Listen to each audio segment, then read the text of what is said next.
Hey guys, all right, welcome to the next workshop. We're gonna go through some whoopsies, some analytics, and we'll go through. Now I don't know all the analytics, I know most of it, and it looks like all the stuff that I don't really know or didn't really matter is not going to go into the new studio, YouTube Studio.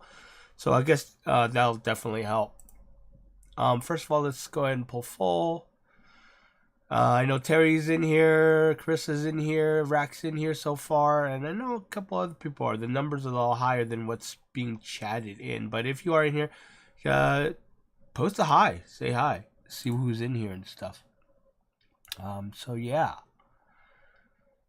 So anyways, I hope you guys are doing well this Sunday, and then we will get going as soon as possible. I know someone already asked me, I think it was aquatic fish barn. I don't know exactly off the top of my head what the name of his channel is, but he was asking me the difference between which one's more important, watch time or watch time percentage, and I wasn't exactly sure what he was referring to, because it could mean like for the channel as a whole or for each video itself, and he said in general, so I'm assuming it's for both. The thing is watch time and the percentage is really basically the same thing. It's just the percentage of the watch time per video. And when you're talking about your whole channel, it's not going to even show a percentage, because they'll have to calculate all the videos that you have on your channel, and then base that percentage off of that. But I don't think they're doing that, because I couldn't find that for like the whole channel stats kind of thing. Now, which one's more important? They're both pretty much the same, but that's what you shouldn't really be focusing on. What you really should be focused on is, if you have a 10-minute video, you have to get people to watch as much of it as possible. When you're talking percentage, that's where you're going to see engage on the percentage. You want something more than 50%. So you have a 10-minute video, you want people to watching more than 50% of it, right? That's a good 50% is good average. 60% is good. 70% is excellent. Anything above 70% is excellent. Anything above, if you hit 100%, that's tremendous. But that rarely happens. I mean, some people do get that, but maybe in the first hour or two they might get 100%. But I've never actually seen that happen to me. Now I know watch time percentage and watch time itself. Basically, watch time in the whole helps your channel, right? More watch time, obviously, that's how they judge whether or not you're going to be monetized or not. But it also helps know that everyone's, like, a lot of people are watching your content in itself. In the percentage wise, you want to look at each video and see how many percent they're watching. Now, when you first release the video, the watch time is going to be much higher. Then it'll start going down. I will show you an example of that in a bit when we look at the actual stats. So let me go ahead and see what else. Ryan, how you doing, buddy? Rob L, good to see you here. Leslie Fishroom, how you doing? Lisus, good to see you too. Thanks for CO2 series. That's what got me into it. Nice, awesome. This isn't about aquariums. This is about doing YouTube for aquariums. This is like a private stream kind of thing, but you're more than welcome to hang back and listen to us talk about stuff. Long Island Fish Guy, the two groups for TGA and the notification group is good. Yeah, I agree. I like the split. If you you've seen how I did the YouTube coalition, that's how I have it set up as well. But that whole different thing that that's going to turn into, hopefully. I don't know, but I will get into that later with some of you guys. The Legion of Shrimp doesn't even know how Fruval CO2 indicator works. Again, we are not talking actually about aquariums. We're talking about doing YouTube channels for aquariums. Okay, so that, any aquarium questions, we're going to have to wait later on.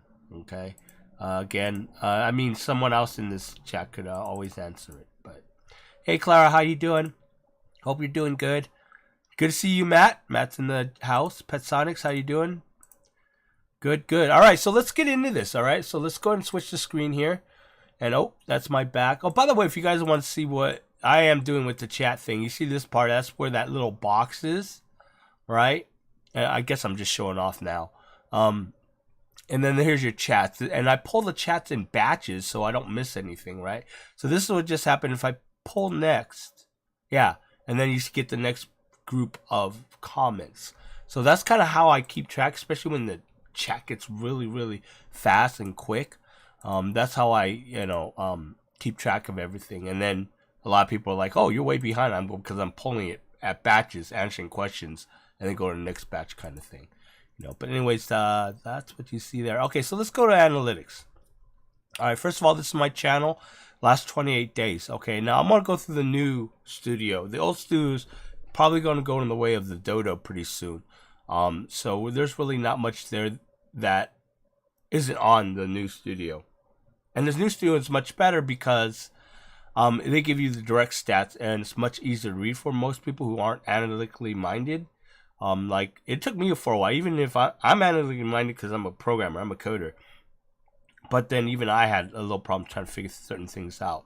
And a lot of the reports in the old studio actually doesn't actually work. And they even said so themselves, but yeah, whatever. So the first thing you see here, first of all, let's go ahead and look at the new studio here. You see your dashboard, it gives you all this stuff, whatever. All right, some of you guys are looking at this here. I believe, or was it this? Yeah, it was this. And then you saw the ups and downs and stuff. This really bases on the top 10, I believe. I'm not entirely sure what some of you guys were looking at. I think you were looking at this right here, maybe. Was it? Or this area right here. But this shows you based on whatever. I think this is the last 28 days for this one. I'm not sure you could change the actual date on this, so it's last 28 days. So again, it's very different because I have a lot of videos and my channel is a little bigger than some people that I've saw, like Clarissa. I think you posted it too. Yours is smaller, so the stats in itself might be different, but this is a good eye to keep this is a good thing to keep an eye on to see how if you're rising or lowering. But that's going to change all the time. Just because you're going lower doesn't mean it's bad. It just means that that last video or the stretch of the 28 days just went lower. They'll release another video that might be popular and it's going to pop right up. So one thing you guys got to remember is when you guys are doing YouTube and stuff like that, don't get discouraged because your numbers are low. It goes up and down, which you probably seen a bit. So what we're going to do here is we're going to go into analytics, and right now this is going to show me my full analytics for the whole channel itself in the last 28 days. Of course, we could change that up, make it look different and everything like that. We will, I'm sorry, I got something in my mouth. Okay, so first of all, you got your watch time, which is fine. There's your views and stuff like that. It gives you the ups and your trends on the last batch. So if it's 28 days, okay, my last 28 days, it's going to compare to the last 28 days after the last 28 days. That makes sense. So here's your 28 days, last 28 days is going to compare to the 28 days before that. Okay, so that's what you're looking at here. Okay, it looks at your subscriber rises and then your estimated revenue. Really pretty straightforward. There's nothing much I could tell you here. Here are your released videos. As you can tell, I did not release many videos. Does not include live streams. Okay, so I had 2 live streams in between here somewhere too, but it doesn't include live streams, and there's no way that I know of right now. I don't know if they're going to build that in to include the live stream on this bar here. And you got your top videos, your latest activities. That basically your top videos are how it's doing in the last 28 days. Everything right now is set to the last 28 days. So when we're talking about stats right now, it's set to the last 28 days. So just keep that in mind. This gives you your last activity in the last 48 hours. Basically a live countdown or a live stats that's going on last 28 days. You switch that up to 60 minutes, which probably nothing right now. It's very low, but it's good to see that people are always coming in and hitting your videos at the same time. The next thing we're going to talk about, now this is the overview, right? And we'll go more into the drill downs in a bit, but we're going to go to the next tab here is reach viewers. Basically, how well is your videos getting to your viewers? And this is something that we're going to talk about and what affects certain things and stuff like that. So let's do this. First of all, impressions. This is the impressions of your thumbnails being shown on YouTube. It could be from the subscription page. It could be from their homepage if you're lucky enough to get on the homepage. It could be on the suggested video list on someone else's channel or your own channel. Okay, and this is impression click-through rate, meaning as the percentage versus of how many they shown on the page and how many times it's been clicked. Okay, and how you improve that simply is making better thumbnails and better titles. Okay, so when you're doing a video, you got to think about the subject, right? And then you got to really title it correctly. A lot of people always talk about do videos that are trending or do videos that that are popular, and that's true, because you make a video that's popular and people are interested in, they're going to click it, right? You just got to make sure you title it right and make sure the thumbnail looks really, really attractive. You gotta make yourself stand out from that list of thumbnails. Okay, that's the most important thing. So that's how you raise your impressions click-through rate. The click-through rate average is, I believe YouTube says it's between 3 to 10% is the average. So that's looking good. Now this is the total views you're getting from all the click-throughs and the unique views you're getting from those click-throughs. Okay, meaning that not the same person is clicking to continue the video or whatever. And then you also get the traffic source type. Okay, where it's coming from, where all your clicks are coming from, and we'll drill down in a bit. The next thing is, let's see, it even breaks down the external traffic source. So it's coming from Google search, Facebook, Samsung Internet for Android. I'm not quite sure exactly what that is. And then it breaks down to suggested video lists, where it's coming from. So all this tells you where your videos are being shown, your thumbnails are being shown for people to click.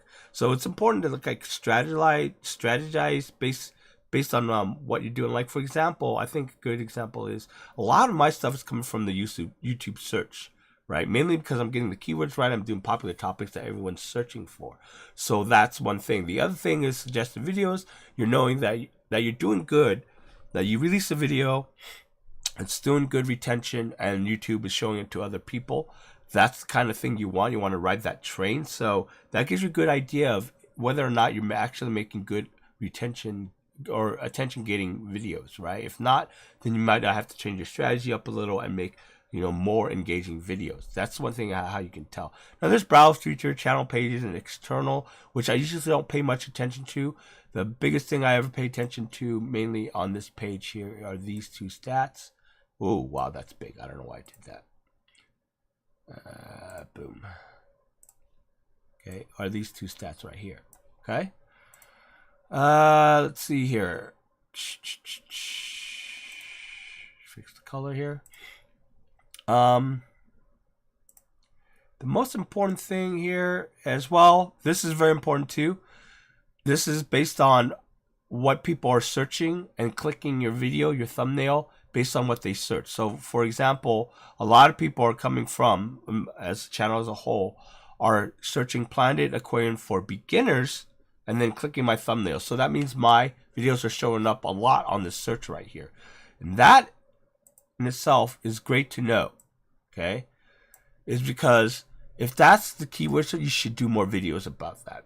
Okay, my thing is more Planet Aquariums for beginners, So when I do think up a topic for a video, I will think of, okay, Planet Aquariums, your first Planet Aquarium. All right, something like that, and then title as such, right? Add beginners, great for beginners, kind of thing. That's your little hook, right? So your first Planet Tank, and then great for beginners, kind of thing. That's a good way to get more of those searches going, because you're already placing there. If you make more videos that's placing on this keyword, it's going to show a lot more, because YouTube's saying, well, this guy's already there.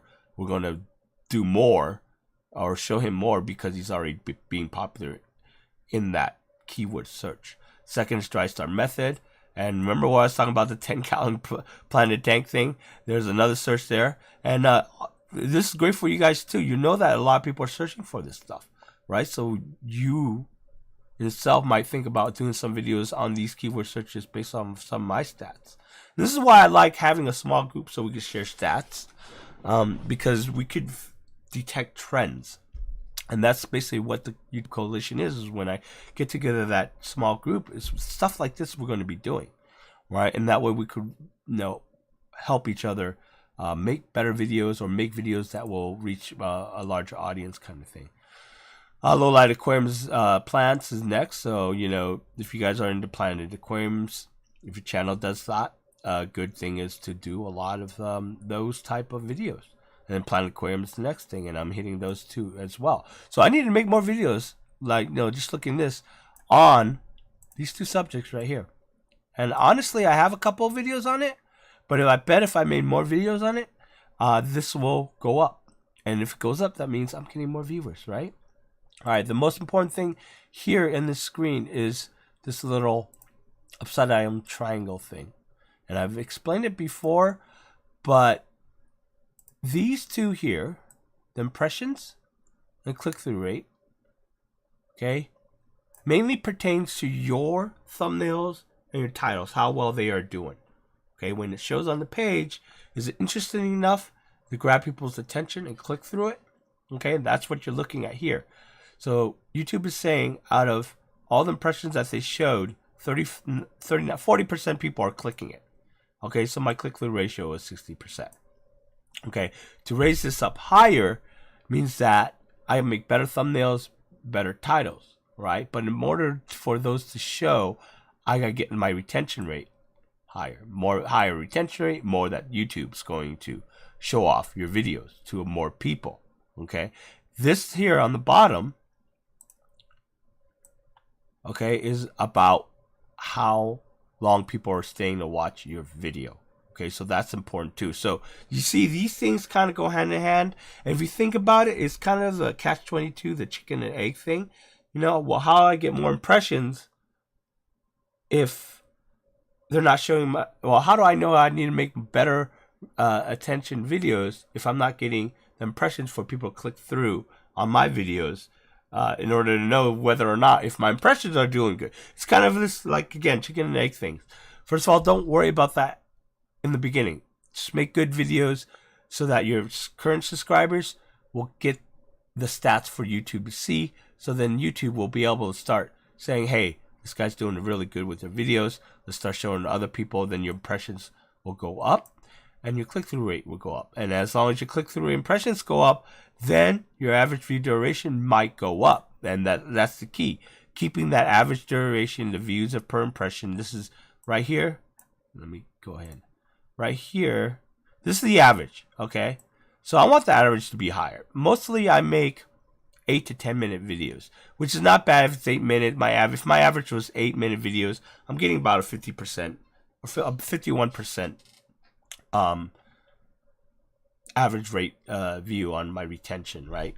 So that's kind of good. But if I'm making an average of 10 minute videos, which I don't think I do, then that wouldn't be as good. Okay, and this is the watch time impressions by the minute. Okay, per 1,000 impressions, I believe that's what it is. It explains it all in here. Okay, but again, watch this little box here. This box is probably one of the best information you can get about how well your videos are doing and how you should strategize your next batch of videos that you're going to do and stuff. All right, so let's go ahead and go back to the chat. Let's see if you guys have any questions. Let me know if you do. Whoops. All right. Lag. Stop lagging.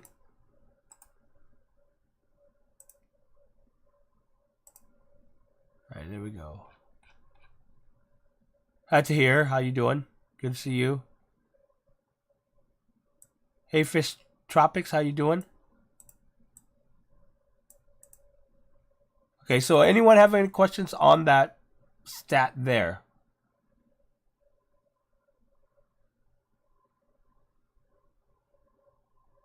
Yeah, I'm a coder.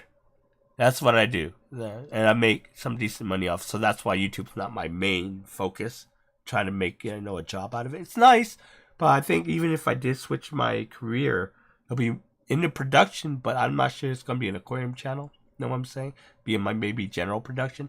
I mean, I do stuff on the side with making videos for some people. I've been hired before to do that kind of stuff. So,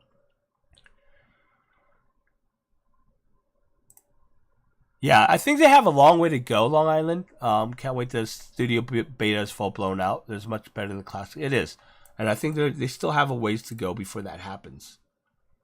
Okay. All right, so let's go back to the analytics again, and then we'll go to the next one. All right. Interest viewers. This shows you directly how your watch time and average view duration is doing as a whole in this case, because I'm doing the whole channel view right now in the last 28 days again. All right, again, it shows you the videos you released, how well you're doing in watch time. I got a big jump here. This jump right here was yesterday's live stream I had. Oops, we'll get into that later. All right, that was from yesterday's live stream because my live streams get massive audience retention because I keep them there playing trivia and all these fun stuff. But the value, the replay value isn't all that great. And that's usually for most live streams. Now, I can't say all live streams because I've seen people who live or do their channel and get big based on just live streaming. But that's structured live streaming. And they do it in a way where, and you'll see this in a lot of gamers, where people have to sit there and watch. And there's really no other point other than to sit there and watch them do whatever they're doing. But anyways, this will give you your top videos seen by the end screen. This is important because if you guys aren't using end screens, you should be. Basically, when the video ends, you put in the screen, say, go and watch my next video, or watch my latest video kind of thing, or subscribe to my channel. Those are those little cards you see at the end. This gives you stats on how many people are clicking it by which videos and stuff like that. Gives you a top playlist, which again, I can't stress enough, is very important. Playlist helps create those video traps I keep talking about, the watch traps. And if you notice here, my Getting a Planet Tank is easy playlist is the 50 top percent search playlist in my channel. All right, so that's where a lot of my views are coming from. And from there, Getting Planet Tanks is easy. When they're watching that, I'm showing these cards in the middle of saying, when I mention, hey, you need to learn CO2, boom, card comes up and says, hey, watch my CO2 series. You need to do things like that because people notice those things, okay? And those cards will pop up on mobile or on your PC. So that's something that you can't take advantage, disadvantage, or not take advantage of, because that's extra clicks for you. That's extra binging for you, okay? More clicks to your other videos that are on channel, more exposure for you to that person, to convince them that, hey, this guy's making a lot of videos I like to watch. I'm going to subscribe, okay? That helps build up that subscribers thing that we all want. Okay, the next video or the next playlist is everything on CO2.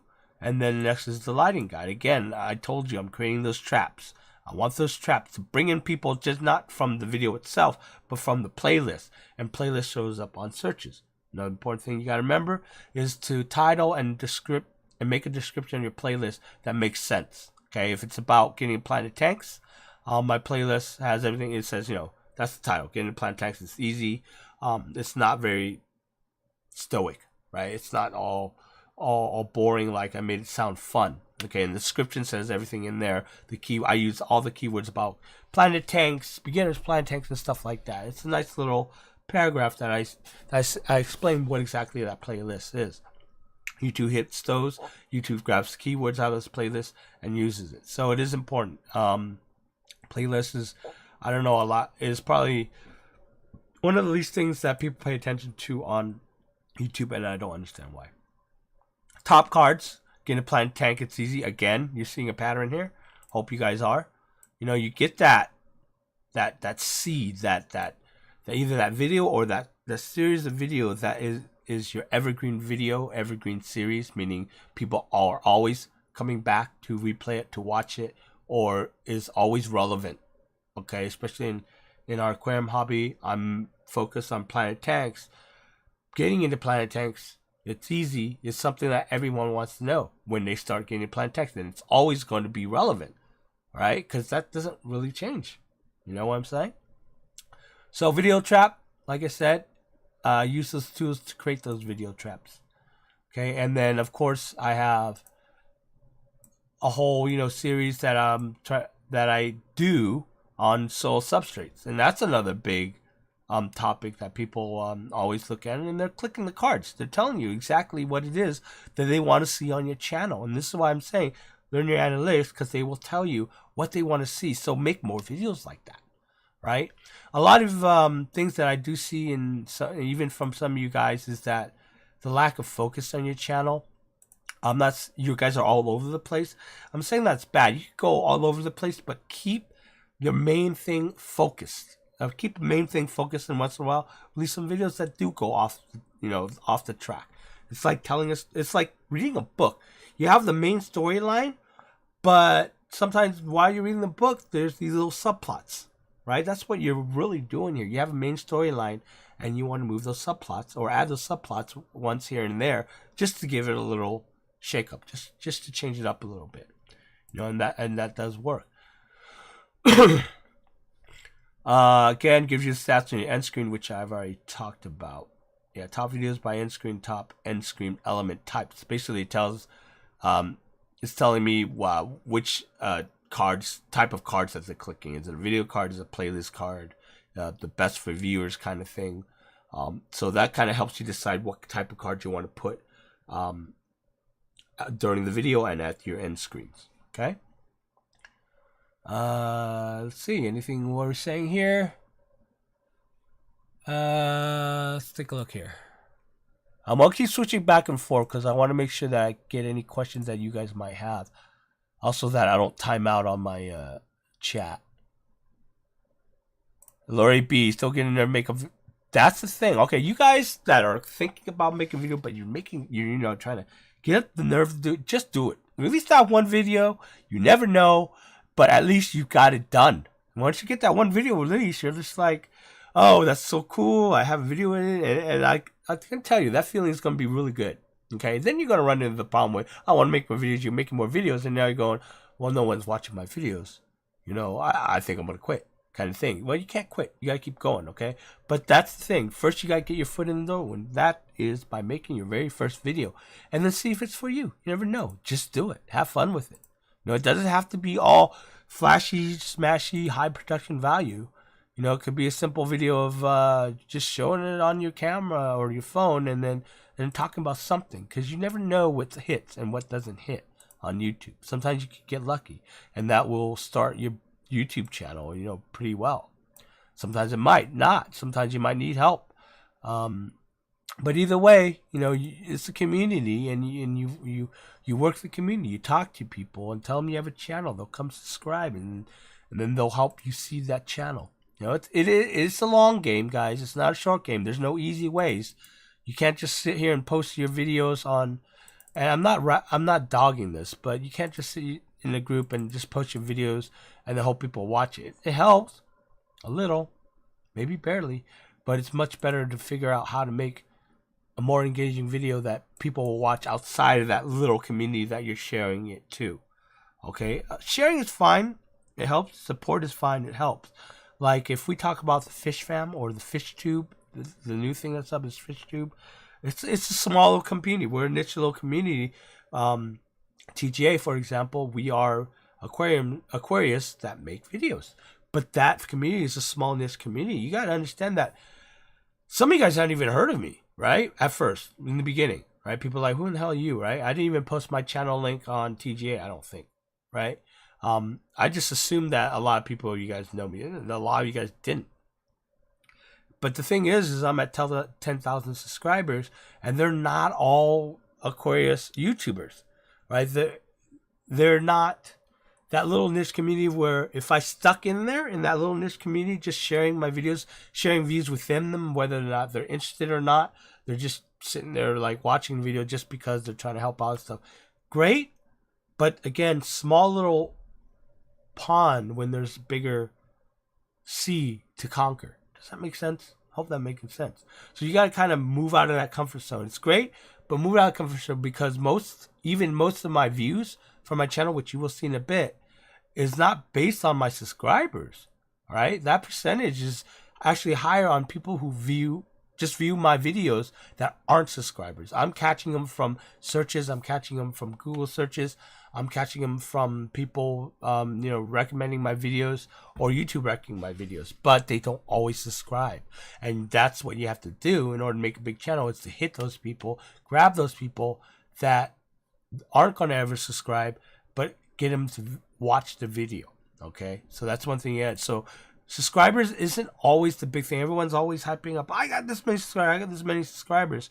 That's great, but you're going to notice that even, like, say 10% of your subscribers are actually going to keep coming back and watching your videos. I think that is what YouTube said was the average, the base amount of your subscriber base. Okay, so you can't always rely on subscribers. You got to rely on getting those eyes outside of your subscriber base. Let's see here. I am just scrolling through some comments right now, guys. So, what's your favorite dream snake? Ooh, you guys talking about reptiles now. You guys gonna distract me. I only have a camera I have other than the cell phone is an old. Use your cell phone. I mean, assuming that's a new cell phone or a newer cell phone, they work just fine. I think a couple of these guys here that impressed me are just using their phone to film. And it looks great, assuming they got the right lighting and everything. Yeah, cell phone, yeah, don't knock the cell phone. Cell phones actually work really, really well nowadays, so.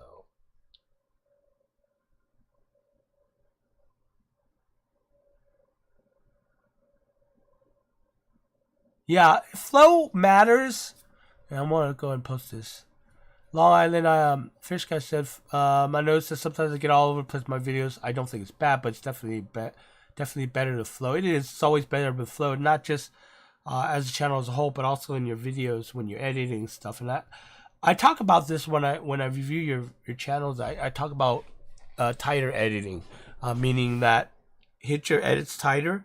I mean, sometimes you guys, the little clip that before and after you cut it is a little long, when you could have just cut it a little bit more and made it flow better to the next clip. But that's something you learn with experience. So flow is important in that sense, as well as important as your whole overall strategy when you're creating your YouTube channel. Being all over places, kind of cool, but you're not gonna catch a solid audience. Okay. When I started TheWaterBox is a name that's very general to, aquariums, right? I could have done anything, but I chose Planet Tanks because that's what I'm into, so I'm passionate about it. The second thing is I know a lot more about planet tanks than, say, coral reefs or just regular fish like Joey does. He does fishes. He's not very much into planet tanks, if you notice that. But that's his. Originally, when he started, his main focus was do it yourself.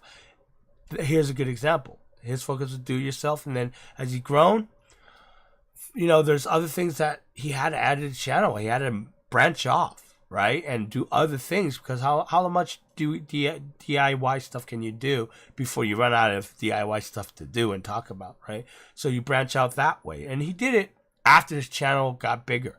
So it was all DIY, and then when he got bigger, he started branching out into different types of subjects within our niche subject. Okay, so that's a great way to build fast on your channel. Get that solid group of audience first, and then you can start branching out later, because that solid group audience knows you so well, has been following you so well, they're not going to mind. Most of them not going to mind if you start switching the subject up a little. Planet tank, well, it's going to go reef tanks. I'm going to watch him in it because I've been with him for years talking about planet tanks. Now he's talking about reef tanks, but maybe I want to get into reef tanks because he's inspiring me somehow to make reef tanks as well. So that's the thing. Start with the focus, and that way you have a smaller audience that you could really, really work with, or a narrow audience you could work with and build upon. And then that way, once you have that solid audience and you're releasing videos for that solid audience, it gives YouTube the stats, the correct stats, the right stats, the good stats that everyone's going to keep watching your channel. Let's help this guy blow up. Okay, and let's start showing his YouTube videos on many, many other places.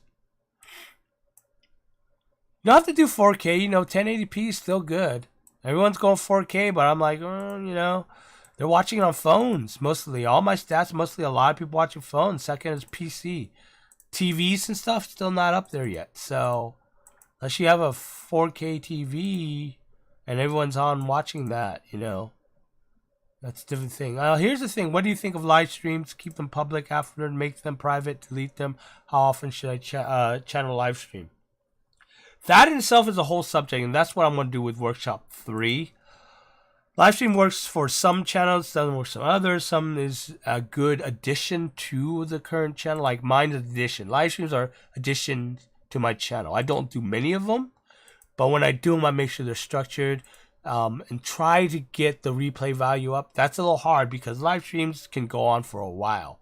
Okay, those that are successful with their channel, the live streams are 10 to 20 minutes, and then they go, and then they're out, and they close it. Right? I tend to I use my live stream to connect with my audience, to connect with people, to know that people come and ask me questions about what they're stuck on, as well as just build a community, my community, the TheWaterBox community, with a live stream, because live streams are great at doing that.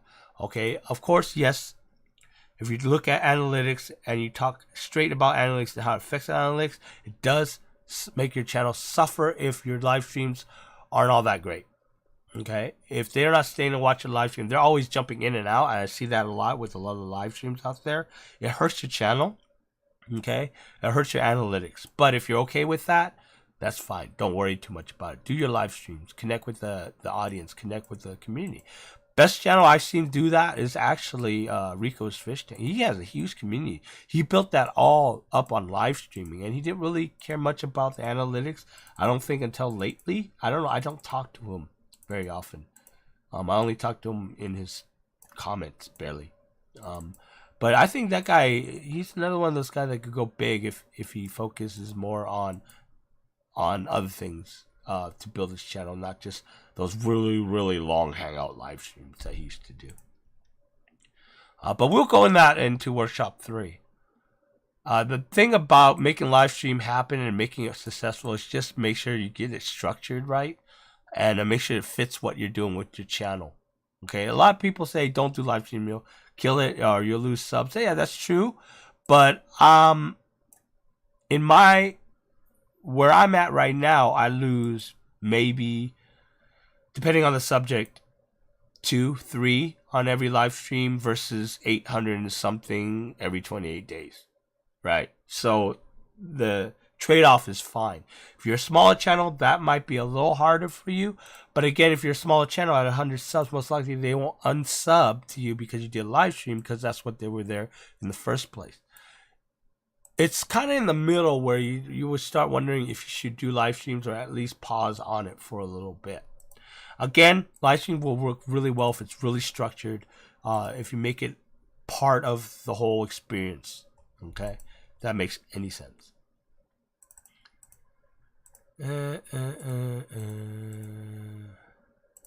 Pull next. Oh, and you thinking you also asked if you make private. I leave it open. I leave it open because it still brings people to, it still draws people once in a while to that video, depending on how I keyworded the video and how I titled it too. So make sure that when you're doing a live stream, don't just do a hangout. All right, do a live stream where you talk about a featured topic, and I noticed that works really, really well. Is that your first 10 minutes, talk about a featured topic, and then start hanging out. Do it in the beginning, okay, where that 10 minutes might be very valuable to people who don't want to sit around and watch you guys chatter, okay? If you watched my live stream yesterday, I try to structure as much as you see a full live stream. A lot of times I don't do it like that. A lot of times I only do certain parts of it. But if I structure it completely like that, it actually does way better than me just sitting here and doing a quick Q&A. Okay, and it does work better on the replay value version of it. So, for example, like a structured stream yesterday, I get around maybe 800, maybe 900 in the first 28 days versus 300, 400 if I'm sitting here just doing a Q&A. Q&As are great for interacting and talking to the audience, right? But it's not great for replay value. If you do a featured topic in the beginning and make that the focus of your keywords and your titles, you're not lying to people who come and watched it, who searched your video, so they don't feel like been gypped, right?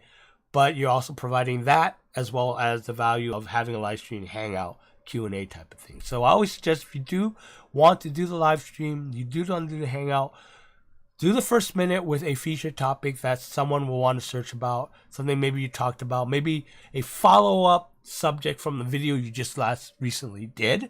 That's always good.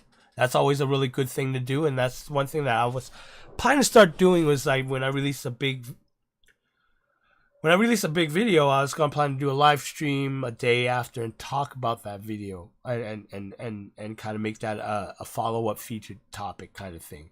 Follow up to some stuff I missed in that video or whatever, or some of the questions I got from that video and answering them, and then hang out and talk and do a Q&A.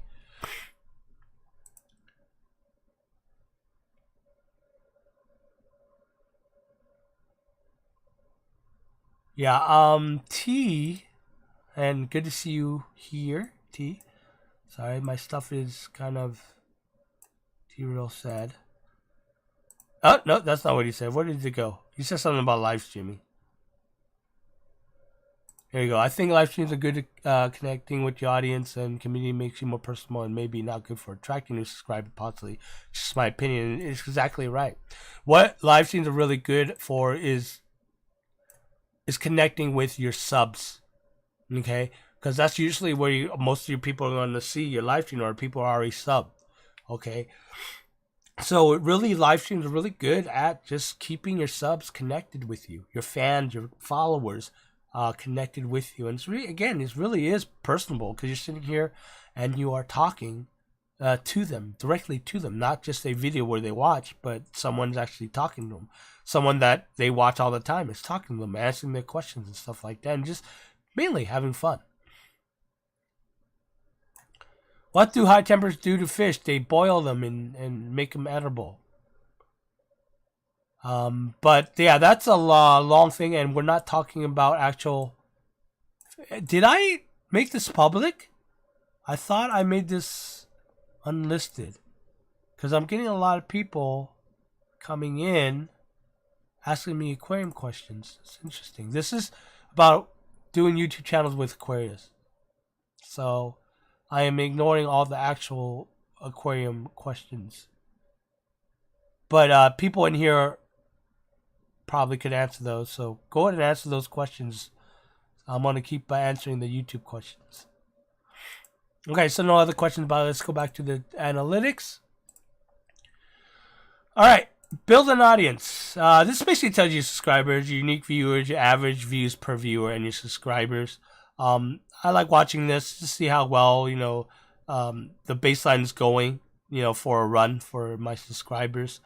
Most of the time, though, it goes up and down, if you can tell here. And if I up the date here, 90 days, it's very drastic. There's that cleanup thing. It's very drastic. It goes up and down, up and down, up and down, up and down all the time. So that's something that you guys shouldn't freak out about on subscribers. It just goes up and down all the time.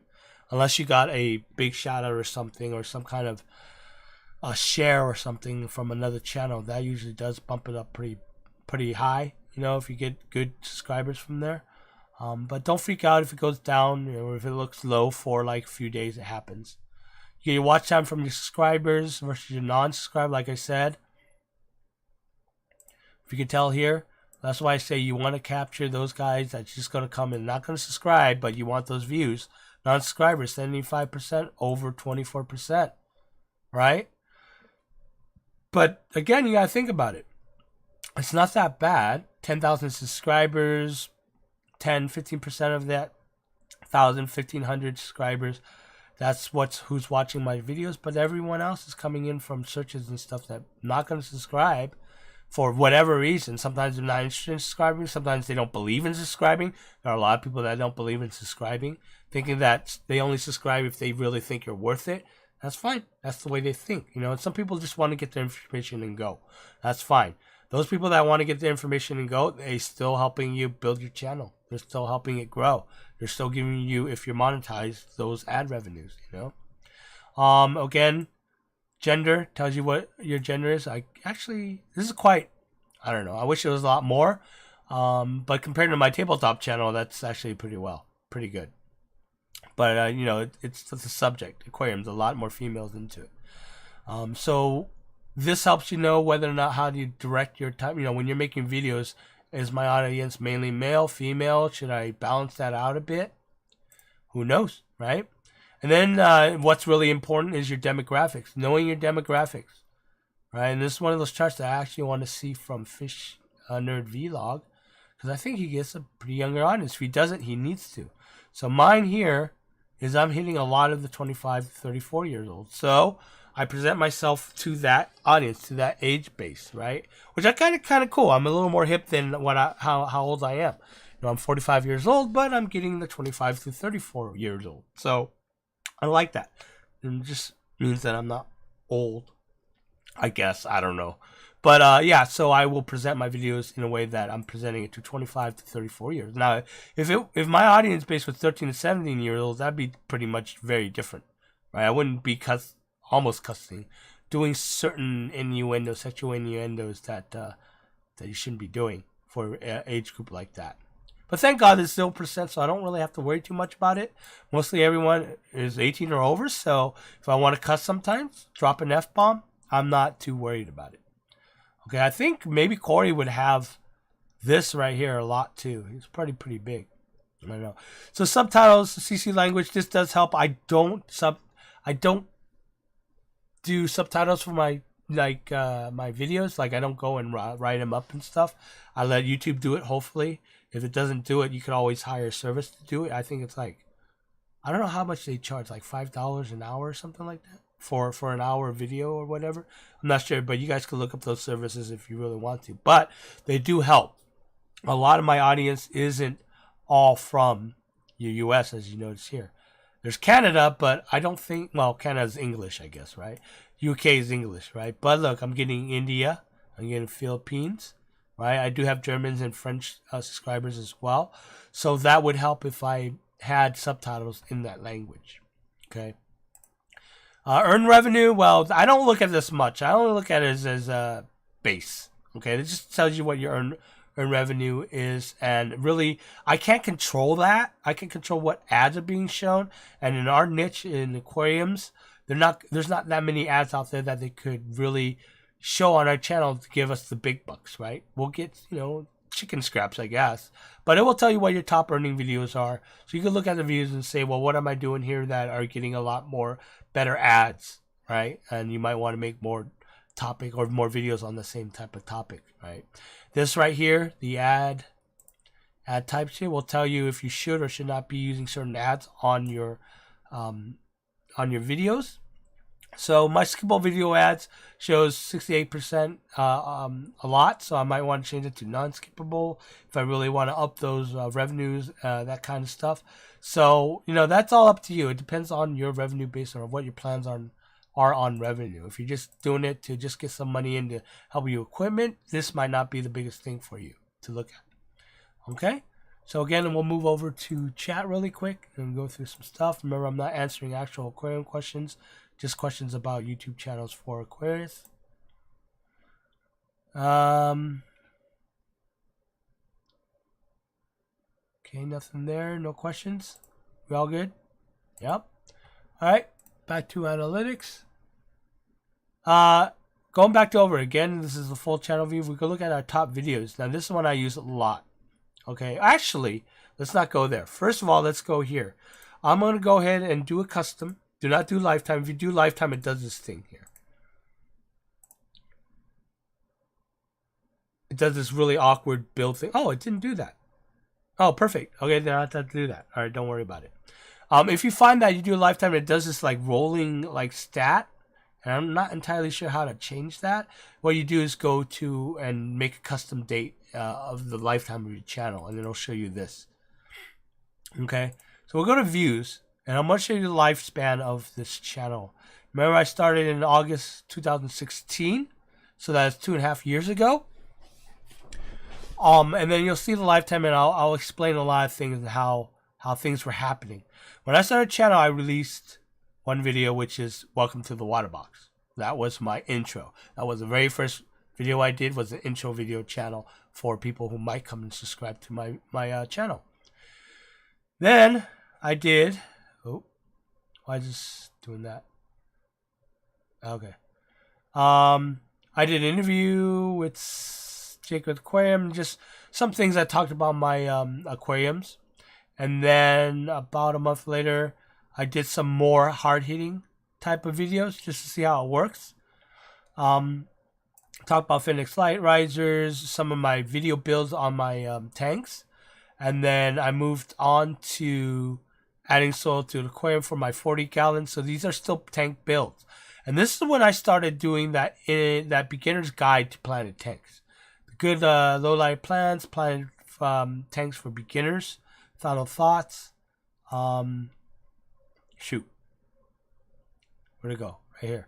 Okay, adding soil, dust, and fish. Okay, so this is when I made those videos. And then about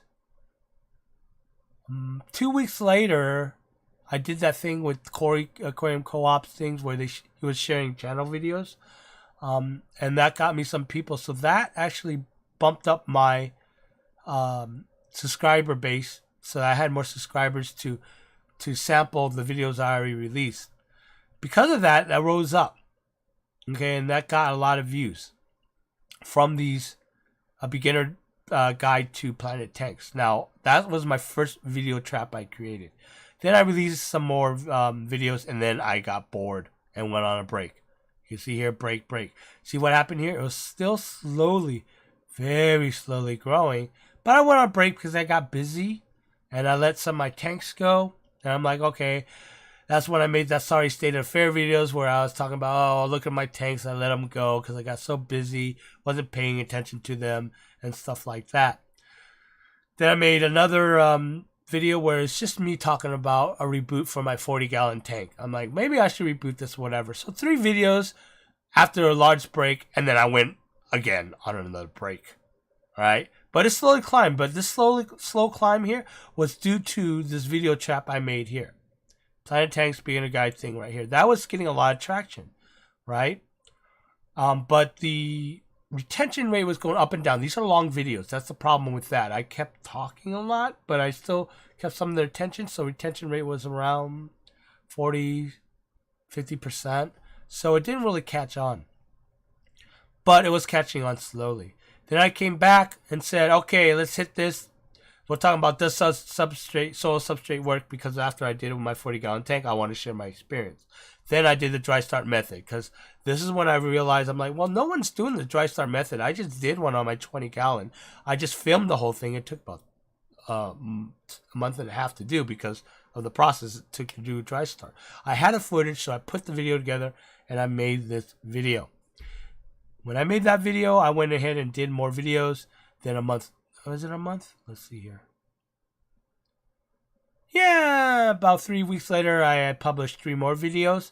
And then I started noticing that this was climbing really high. And I thought it was those beginner tanks, but it wasn't. It was YouTube testing this video out because when I released this video, it caught on so quick that it was at a 80% retention rate. It's really low now. It's like 40-something, 45 or whatever. But that happened. I'll explain why that happens. So it was climbing up and I'm like, okay, let's make more videos. So let's see what happens. I started researching it because remember when I did my previous channel, we didn't have all these stats. We didn't have this new way of doing YouTube videos and the rules that we had in place. Back then, it was all about getting as many views as you can. Right? Things change over time on YouTube. And especially now about how they judge what's a good video or not. So I did all these things and I said, hey, something happened, something popped. And when I realized right here that YouTube was doing something weird with that dry start video, I started researching with other channels and I was asking them questions. And they're like, oh, it looks like your video popped.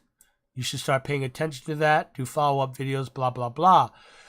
So it popped, hit on the front page, and it got a lot of views. And that's when everything started. It ramped up all these other videos. It ramped up my beginning tank videos. It ramped up all the hard-hitting videos. Became evergreen videos is what we started talking about. Suddenly, all those videos started getting 100 views a day instead of 20, instead of 40. So that's the luck. and a lot of YouTube has to do with luck. Okay, so it's good luck. So I did that, and then what happened is you can see my schedule here. I started doing videos, like 3 videos per week, 4 videos per week, 2 weeks, whatever. So you see me doing all these videos. There's 9 videos I did, and that was my 3 per week thing, and I did it for I don't know how long. I think for a month. Okay, and you can see this change here. All right, this is from the hike on that video, on the dry start video, when it got popped on the when YouTube featured it on the homepage. Okay, then I started doing 3 videos a week. This little section here was 3 videos a week. That caused this to happen. Okay, so if you have that kind of schedule and you are making really good video retention type of videos, and people are watching it all, it's going to up this. It's going to do that for you. And then every time you release these videos, you see these spikes. These are what people call tent poles. When you go into those how to do better YouTube video channels, they call these tent poles. Okay, when you release a hard hitting video, you get tent poles like this. When you get a tent pole like that, that's good. Okay, that means people are really interested in seeing that video, and then after maybe 3 days, you start looking at the retention rate and figure out, did I do good with this video? All right, everyone's interested in this topic. What's the retention rate? Is it worth doing a follow-up video on the same kind of topic, but a little different, a follow-up topic, or a topic that's on the same topic, but instead, like a history of what you just did. For example, if you did a care video on Oscars and it popped, it was good, do a follow-up video about the history of Oscars, where they come from. Do a follow-up video on what to feed Oscars, right? You can split those up, and then that's what happens. So what happens is that popular video is going to start carrying those other videos that you've released on the same topic. All right, now let me clear this out. Here, around this time, as you can tell, is I made 1 video. Okay, everything's still popping, everything's still going. All right, and I took a break. This was a 3-week break, no, a month break right here. Okay, so what happened in that month break? Boom. Everything dropped because I took a break. Okay, a break. And if I didn't stop that break, this would have kept going. All right, and sometimes I look back and hit myself, but I really want to see what would happen the second I got busy. And I got busy, and I didn't want to chase after making videos because I was getting burned out. So I decided, hey, let's just wait. See what happens, because I was really curious what happens when we stop making videos. So I started making videos, it went down, which is fine. But if you look here, I'm still getting a good average of, 1,000 views, somewhere around there. Per day. So I went back, started making more videos, and then my stats went up again. Right? Not the same 3 videos a week kind of schedule. I went back 2 videos a week, maybe 1 video a week kind of thing. If you can see here, 4 or 5 within this period here. So that started slowly building it back up again. And then I went ahead and went on another break, 3-month break this time, right? Because again, got busy, and then I got really, really curious, saying, well, what if I did this? Because right here in this period here, this period here, you see this 4 week here and this 5 right here. That's when I made the CO2 series and the lighting series. I created a very popular topic, video trap, and I wanted to see how it did. And when we said video trap, I made a playlist of a series of lighting and a series of CO2, and they all relied on each other for that person who was watching it to go to the next video, that video trap thing I talked about. So let's do that. Go on a pretty much 3-month break. I released a couple of videos here, which didn't really have much to do with aquariums, more like updates. And then one video that I said, here's what I'm doing when I'm not doing aquarium videos kind of thing. And it was just me running around doing filming with the other channel that I do. So I didn't really do much aquarium videos in that period of time. And then I came back and did 2 live streams. Again, I wanted to see what happens if I drop 2 live streams right around here. And just to see how it works and how it works with the way I have my channel set up at this time. Remember those video traps? Created those video traps right around here. But I made 2 right here, and this happened. It jumped.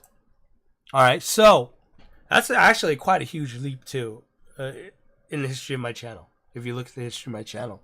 So if I went back, now it's New Year, I have stuff planned out. I went back to doing 1 video a week, maybe 2 videos a week. That should bring up those stats. And probably maybe keep climbing if I make some really, really good videos. So that's how you can look at the stats and see how well you're doing, how well you're releasing those videos, what kind of videos you need to do. Now, when we come here, and wait, let's go ahead and take a little breather here. Okay, and see what you guys are talking about in chat. Long Island, I have a 0.6% female fan base. Good thing I have a lady. Ha! Yeah, Crystal said, get her to get a cute dog too. It helps. Yeah, that's true. I'll keep throwing my cat up on the video screen somewhere. But she doesn't like being picked up. It's one of those things. I'll just get scratched up. My kitties don't eat fish. My kitty doesn't care. She likes sitting there watching it, but that's about it. Hey, Jeff. Jeff's in the house, the Loach guy. He's late. Yeah. You're always late. You're always late to everything, buddy. All right. Back to the analytics talk. All right, no questions on there. Guys, if you have questions, post it, and then I will answer it on the next break kind of thing.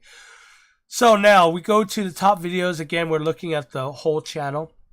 Okay, we click this, and this brings up into a drill down. Load, please. Okay, there we go. Load on watch time. Now, this I use a lot because I want to see which videos are doing good based on a given range of dates. I usually do last 28 dates.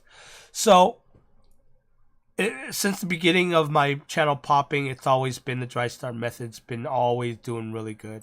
It's always getting views. It's still getting views. But you got to remember, it's also being searched as the #1 video on Google search. So you go here, you can see how your videos are doing. Planet Tanks Beginner Getter Guide Part 1 is doing really well as always. It was one of my very first evergreen videos, and it's just keep going, right? Unusual low light plants. This popped up. This went up really quick too. So now it's becoming one of my top videos that people watch all the time and getting searched. Still, substrate aquarium setup guide. I decided to make that because I thought maybe that's going to be a really good topic that people love. Good, right on that. I got that right. People are always watching that, searching for that video. Top substrate for planet aquariums. Another popular video. People love talking about substrate because for planet tanks, because you need to know that. Coming in on 4th when I did it by views. This is the dry start method. Do yourself CO2 for your aquarium. That's very popular. Even though there's a lot of. This is one of those videos that kind of breaks the rules because people, if anyone who's into helping people build channels, they would tell me don't make that because it's such a very competitive topic. Everyone did a do-it-yourself CO2 video. Okay, so when someone looks at stats someone who helps people build channels look at that stat that doesn't understand aquariums. This is where it comes in, where you kind of have to balance from the advice that you get. Don't understand aquariums. Know that when you do that search and he sees it, he sees, look, there's all these videos of do-it-yourself CO2 videos. Don't do one. You might waste your time. You're probably not going to get good standings on it. You're not going to get a good ranking on it. The reason why I did it was, and I'm not tuning my own horn here, is that those videos aren't all that great. It's in one of those cases where I said I could do it better, right? So that's what I did. I did it better. Well, at least I think I did it better. A better way to present it. So when I did it in a very highly competitive topic, keyword search, I still got top placement on it. So that's one of those things where you have to decide, looking at these stats and then looking and then searching it yourself, that topic that you want to do, if it's worth doing or not, you have to look at those type of things. Okay? And then remember that little thing I talk about? You want good views, do a 10-gallon planted video. Everyone's always looking for that, right? It's right there. There's the proof. This is the last 28-day stats, guys, not the full lifetime kind of thing. Okay, so if you look at all these, you'll notice that these are my, top videos that we're looking at, and stuff like that. Now that you got that information in mind, you have all these impression kick through. They show you right here how well it's doing. If something is getting a lot of views, but you think you get more based on your impressions through click-through rate. If you look at here, the soil substrate is 9% click-through rate, meaning that people are clicking it every time. A lot of people are clicking it every time they see it on a page. So my thumbnails are pretty good for that, and my title is pretty good for that, right? 8.5% for Planet Tank's Beginner's Guide. Everyone who gets in a Planet Tank wants to know how to get into it. Look at that topic right there. It just captures them and say, Planet Tank's Beginner's Guide. I want to click on that, right? And then you can look at other stuff. It's like this 5.9. Do it yourself aquarium. A lot of it has to do with searches, but I probably could get better impressions if I change the thumbnail and maybe test it out. And that's where you hear a lot of people talk about A/B testing. And you get A/B testing, you get that tool from something like TubeBuddy. They have that built in, but you have to pay for it. Okay, but this stats here will show you the click-through rates to show you here, and you can tell what's doing good, what's not. You can go back to a video and say, well, only 5.9. I think I get bigger. I can think I get higher. Okay, so I could change the thumbnail rate and see how well it does. It's the average view duration of 4 minutes, and it has what I wish it'll tell you how long the video is. It doesn't have. You probably have to click into it, but you have to click in to find out how well it's doing on the average view duration. I wish it would show you at least a percentage, the watch time in minutes. 4% watch time in minutes. That can't be right. Maybe it is. Let's go in here and click in here. We'll see the video, individual video stats.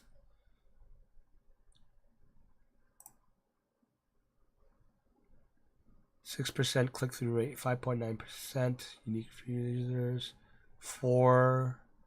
Yeah, that percentage was for something else. But you can see here, average video rate, how big is it? See, there's a lot of going back and forth. There's stuff like here that you want people to, here you go, audience retention, 46%. So I want that over 50. So that's not nothing much I could do about now because the video's already been made, but I could probably still try to pimp it out by looking at that stat that I was showing you here. Where were we? Right? And then changing that thumbnail maybe to get more click-throughs and see how well it does. Okay, so you can look at these stats here. Again, 5.7 CO2, Aquarium CO2 diffusion. I might want to go back and change that thumbnail. All right, and you'll get these stats after you release your video for about a couple of weeks, right? Then that's when you start paying attention. Do I need to change my thumbnail or not? All right, and maybe play with the title or not. In this case, a lot of people tell you if your video is popping, like getting good views, and it's making a run, don't mess with anything. Don't change the stats or anything, and that's quite true. If you change it, YouTube's gonna re-index it. Okay, and it might drop your view rate. So only do videos that aren't popping, that aren't like building a lot of views out of nowhere kind of thing. Just do 2 videos that are just kind of just soaring, doing its thing. Then you can go in and maybe change the thumbnail and see if you get a lot more click-through rates. Planet tank balance way to the Aquarius. I am definitely going to change the thumbnail on this. It's only 4.8, but it gets some decent views. And I think it's something that will capture people's attention. Let's take a look. Audience retention rates are at 54%. So we want to bring that up. Okay. There's another thing here that I want to show. Is I did a video which is an entertaining video. It's not a teach you something video. And it doesn't have that much views. It's called the 23 Phases of a Water Change. It's just like a little comedy thing. There it is. And I don't know why it's not showing impressions stuff. Oh, because it's not. It hasn't been getting much impressions. It's only 2,173 views, but the retention rate is 64%. Right? So we're looking at this. Say, well, it's good retention rate. So there's something that I need to do to get more views to this. First of all, pimp it out. share it in share it to people that you want to share about, or do a video where you talk about it. Like, oh, don't forget, I made a video called 23 phases of water change. Go check it out. You might laugh your ass off. Something like that, right?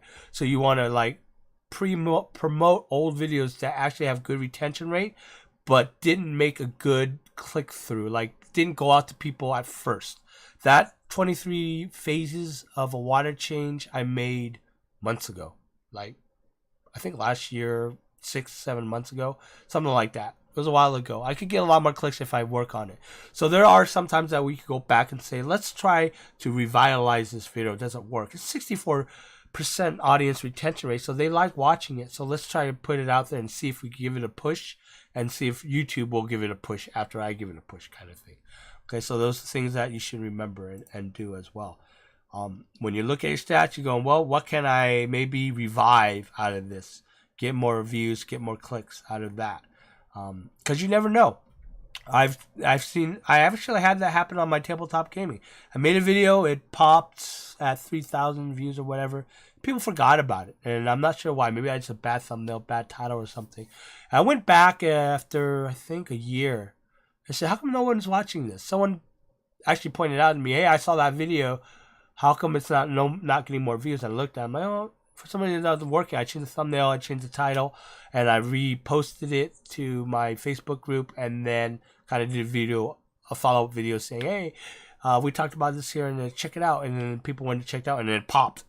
Okay, and it suddenly started getting 100, 200 views a day. So, you never know. You might be able to go back and look at the audience retention rate for a single video and say, hey, this might actually work if I go ahead and re-promote it again. So that's the thing. Re-promoting old videos does help. Break. Let's see if anyone said anything, asked anything. If this thing would load up. Load up. Did I talk too long? No. Oh no, you guys are talking about sports.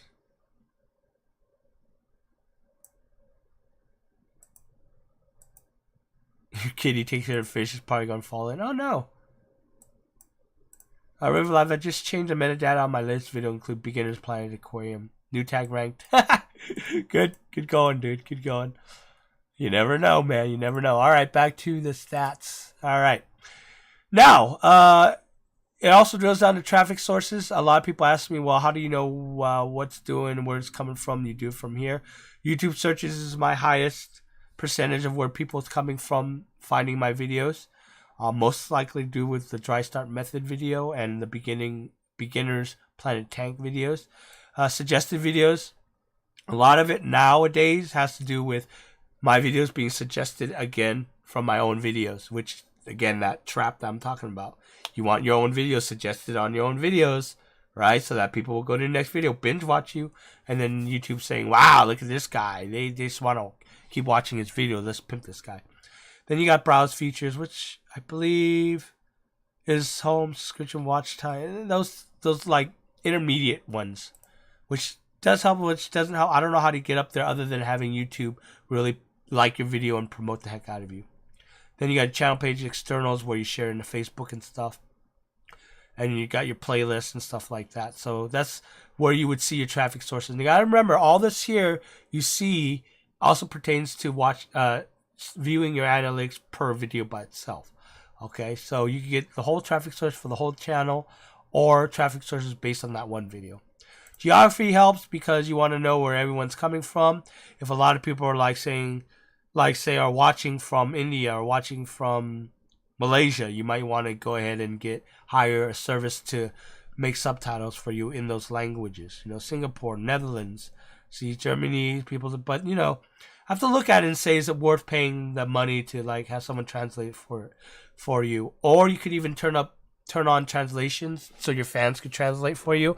I don't do that because your viewers are a very tricky thing, or at least YouTuber viewers are a tricky thing. Sometimes they just might go ahead and make you subtitles, but it might not be the subtitles you want, right? It's the thing.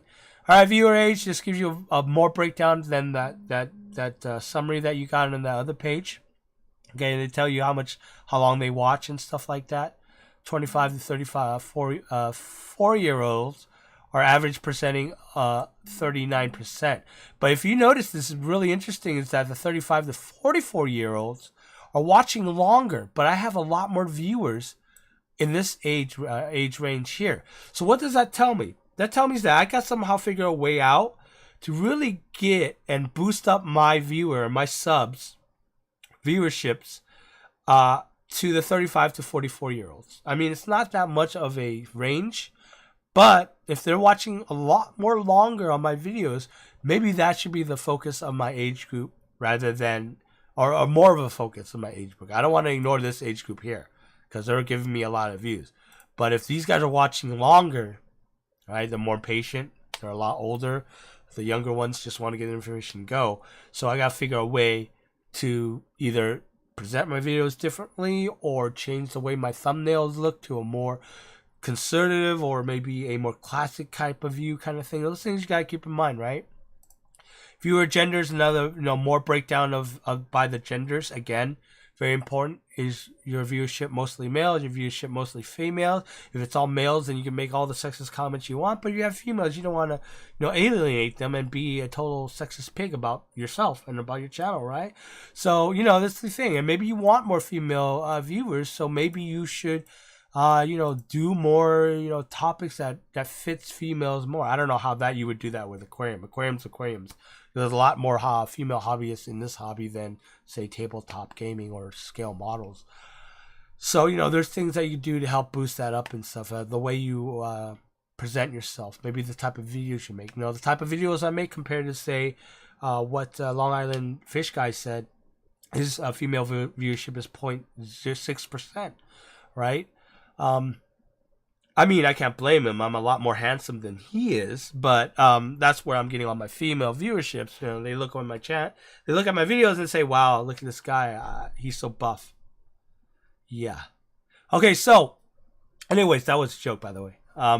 So might want to look at it and say, "I want more female viewership." Maybe because somewhere down the road, maybe you might want, but there's a reason for it. Maybe you're going to do more reviews about that. See, it's hard to talk about gender in aquatics hobby relations. If you're doing cosmetics, that's a different thing, right? If you're doing cosmetics, you want more females and some males, depending on the male itself. But your viewership is probably be mostly female, right? So again, you gotta look at it. You gotta see what you plan to do. If you're a female YouTuber, you might want a lot more female viewers watching, which you probably will attract more females. But then you might look at it and say, well, I do have males watching my channel, and I don't want, there's like 30% of them watching, that's 30% of my viewerships, then maybe I shouldn't be gung-ho feminist on all my videos kind of thing. Okay, it's stuff you gotta watch for, you gotta think about when you're making videos.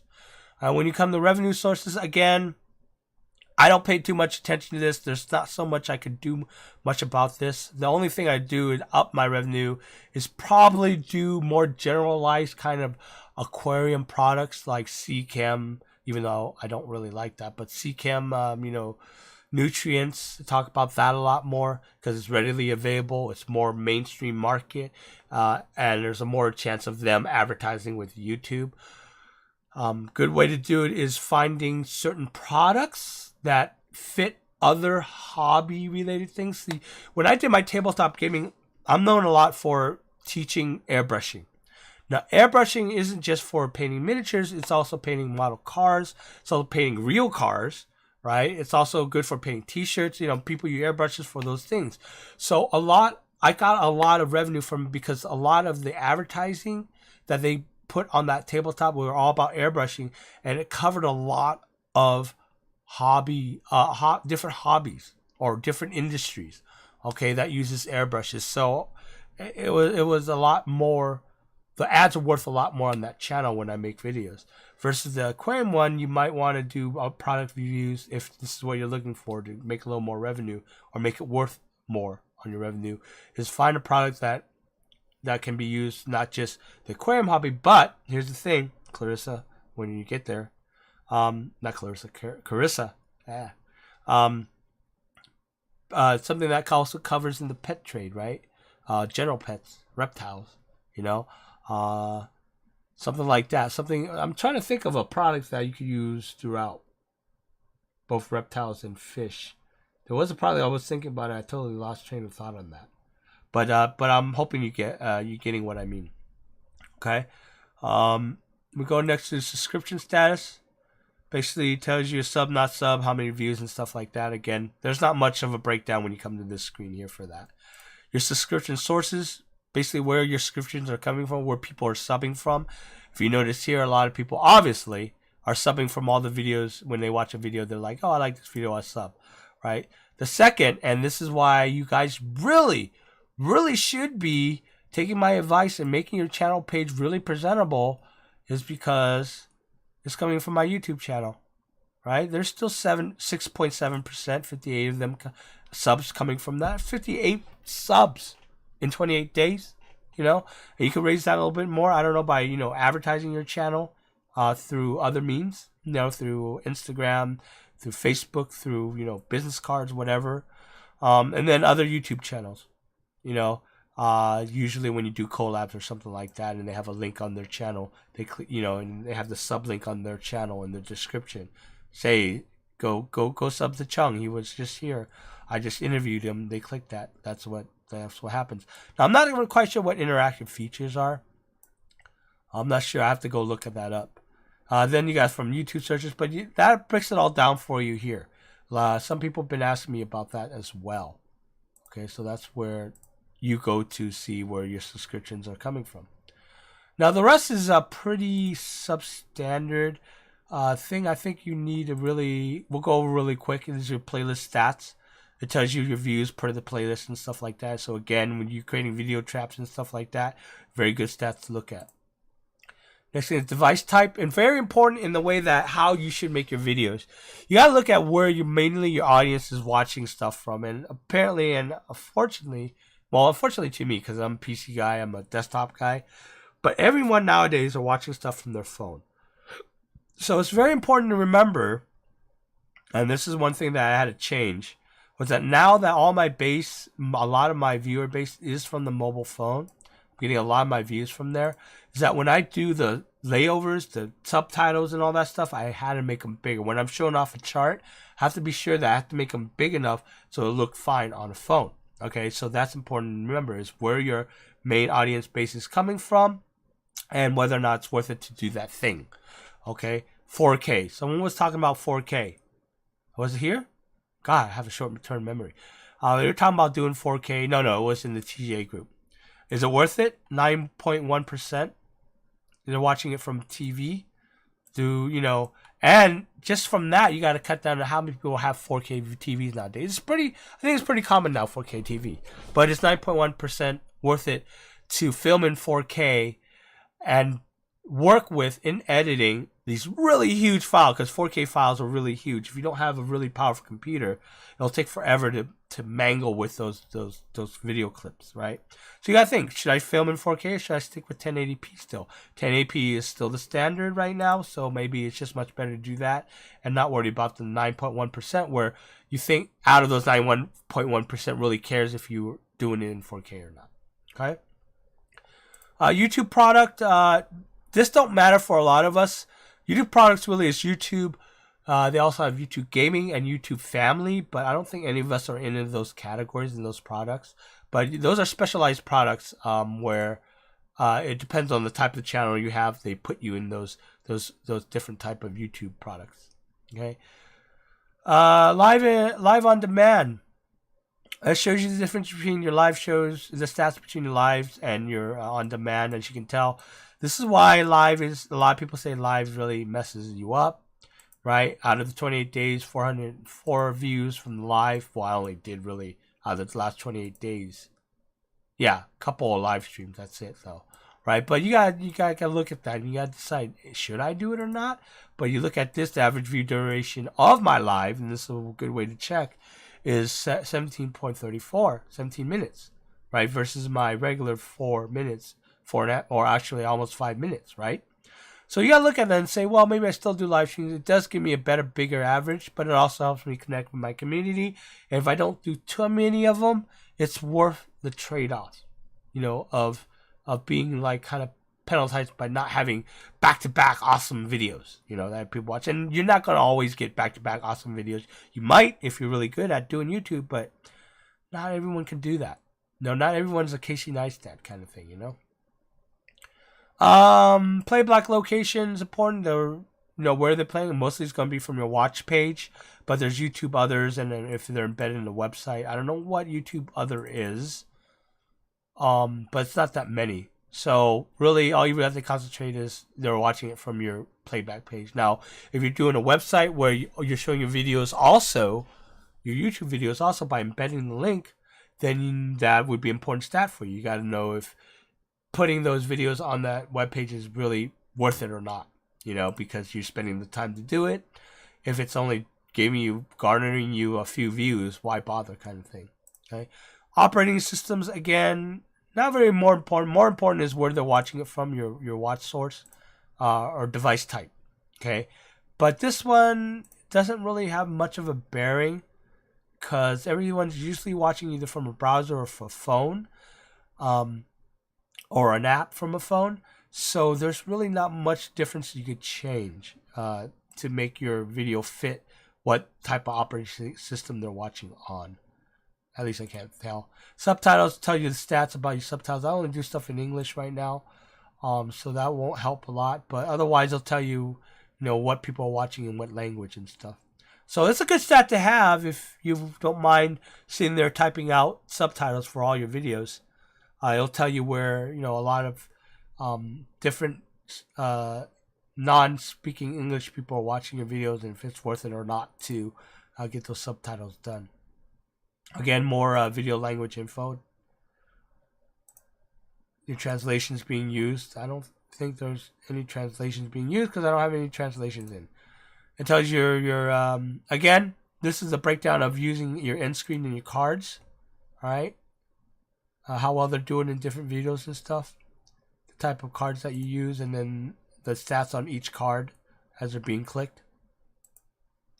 And I think we're almost to the end here. Sharing service. Sharing, you see like what they're using to share out your videos and stuff. The copy of the clipboard is probably me doing it because I have to copy and share it to Facebook and stuff. But you can tell where people are sharing your stuff. Now, this helps in a way that if you need to direct people in your video and say, please help share this on Facebook Messenger because you're doing some kind of weird, campaign or something like that. That's where these stats come in and help you. I think that's it. We went through all that. So, now we went through this as the main, stats for your channel as a whole. Now, when you drill down into a video, let's go to the dry start method. You basically see the same stat, but the stats pertaining to that video in itself. Okay, if we go to look at the dry start method, we go to, that's not stats.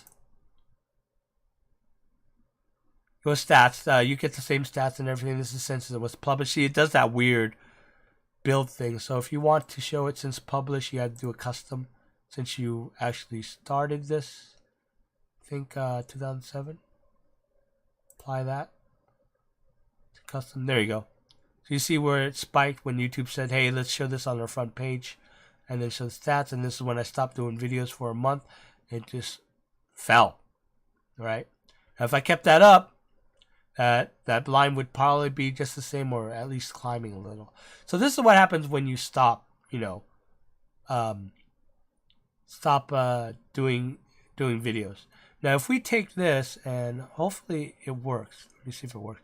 January 2nd to, say, January 30th, okay, in 2018. January 1st, January 32nd, okay? Let's see, and I'm showing you guys how to use the stats to find certain things out. January 2nd to 13th? Is that what I said? I guess short-term memory. It's not doing it. So my average view duration is still at 43%. don't think it's working. Let me try.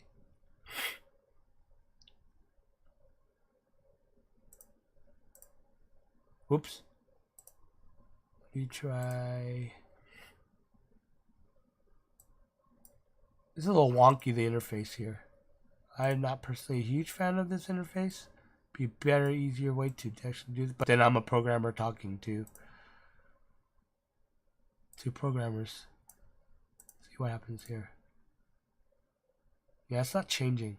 So I really can't get that average duration within that period. I wish it did give me that. That would be cool. See what my percentage was, retention rate was during this time, and why it popped. Okay.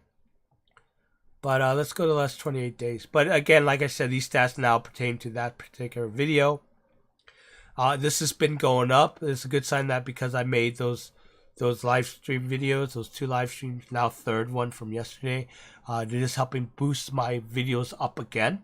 And that's why it's very important to be consistent in doing your videos, because every time you release a video, it does help boost everything else up on your channel. Okay, especially when you have those evergreens working for you. Okay, so again, it's all about how you plan out and strategize your channel. I think I have a pretty unique way of doing it because I'm creating video traps more than anything. So that helps. Do anyone have any questions about stats? Now that we went through this, okay, let's go back to the solo scene and let's talk a little. But I want to know if you guys have any other stats before we go to the reviewing of the channels. And Lori said, Kitty falling into might get a lot of views. That's true. Well, those are so okay. You're okay. For Q Aquatics here, I have to look at your stats. I see your subs from using TubeBuddy, but I don't see your actual stats. So I'm not understanding how all your videos are working and what's hitting or not. I would have to go to your channel and just kind of guesstimate. Let's guesstimate here.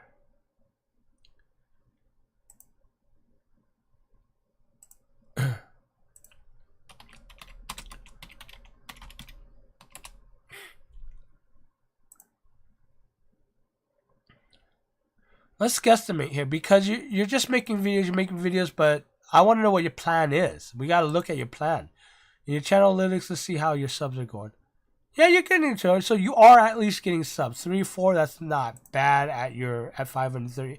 So we have to discuss, well, if we look at that, we look at this, you're doing everything right in the front. Obviously you're doing everything right because you're watching Nick. Because I suggested you watch Nick. You got your, you got your channel cover here. It fits good for the phone and both for the PC, so that's good. You have your uploads first on your playlist here, and you create a playlist. You should do your most popular list on here too, hon. It's important there. So you're following all the standard rules, right?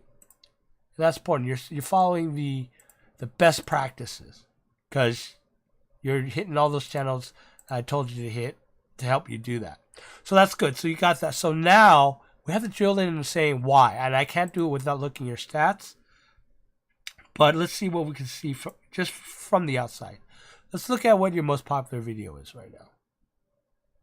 821 for your quad experience. Okay, so we'll give that because the quad experience is a popular event. Okay, I can't tell if people are liking it or not without looking at your stats. But look at this. You have a dwarf lionfish thing you done 11 months ago. That's going to 616. Blood high wedfin tails. Yellow watch gobies. Yeah, this is a little harder one to figure out, Q. I have to look at your stats and find out what people are doing, what people are not doing on your videos. And we have to drill down and find out what's working and what's not working with your channel. I know you did a whole backyard pond thing, and I'm surprised that didn't get as much views, but maybe it's because, let's see. Let's look at this. Maybe your titles, your thumbnails might be a problem. This intro, get rid of it. Too long. I want to see you. I want to see you talking. I want to see you intro the video, then run the intro. A little shorter intro, right? And then get into it. Talk about it, what you're talking about and stuff like that. Let's see here. I like the intro though. I like how you did all this and stuff. But this is a trailer, right? Oh yeah, it's a trailer playlist. Never mind. I was looking at the wrong thing then. Where's your pawn stuff?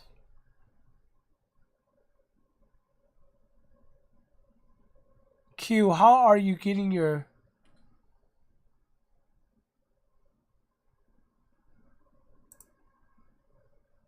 How are you getting your keywords? Yeah, I just saw that, Q. Yeah, don't do 4K. I mean, unless you have a really good equipment to edit with. How are you finding out your keywords and stuff? You might want to take a look at Morning Fame. Yeah, your keywords aren't placing very well. That's one of the things I would suggest. Well, maybe make your thumbnails a little less busy.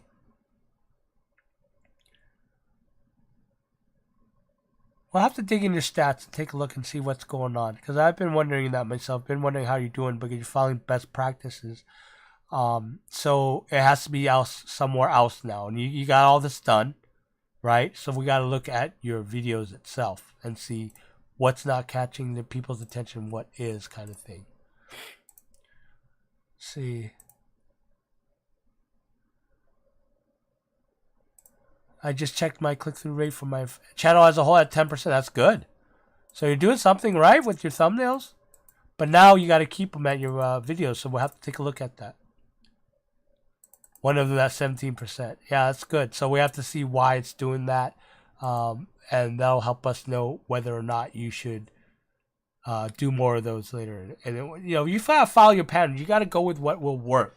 Not what everyone suggests you to do will always work, even if it's best practices. Most of the time, the best practices will help. When Corey says you should do this, you should do that. Those are best practices. It's stuff that he's experienced and they've worked for his channel, but it's also best practices. Everyone does them, and it works for everyone, most everyone. So, but you can't always say that it always works for everyone, but most everyone it does. So that's why everyone always starts with that. That's when people say, well, can you help me with channel? Without digging into your stats and analytics, I could give you all the best practices that you should follow. But the problem is this. A lot of YouTube channels will not follow best practice because it's just too much work. Okay, so if it's too much work, then be happy where you're at. Okay, unless you're one of those people that are exceptions to rules that just blew up because you made a video that everyone, for some reason, likes and doesn't like or whatever, then that's cool. But most of the time, if you're like just the normal 99% of YouTubers out there trying to make it with their channel, best practices do work, And then when you try to argue with someone about best practices, I understand it. It might not work, or you might even see it working at this point in time. But sooner or later, you might see it. Okay? You might understand, well, now I know why he said this or why he do that.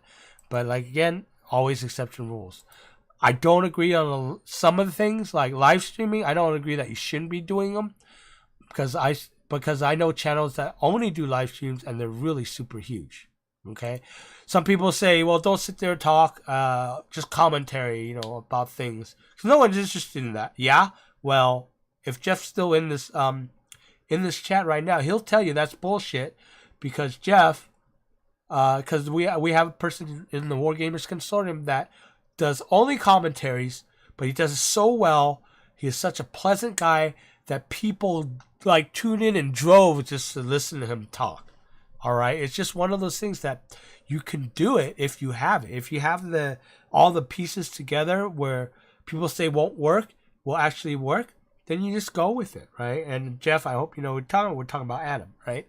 So he's at 100-something views, and what he does is he picks a topic, he'll sit there, he'll talk in front of it, he'll do some B-rolls, but he's so pleasant in listening to, and he makes a lot of sense, and he's kind of like one of those things. He calls himself, his persona is Uncle Tom or Uncle Adam, That's what people know him by. He's like your Uncle Adam. You sit there and you listen to him talk. He gives you wise wisdoms, words of wisdom and stuff, and you can sit there and listen for hours. He's one of those guys, so that's why it works for him. Okay, when a lot of people say, well, don't do that.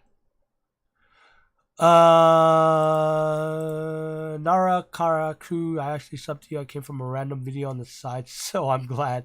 You make really good videos and great playlists. Thanks for all the help you gave us. Hey, no problem, man.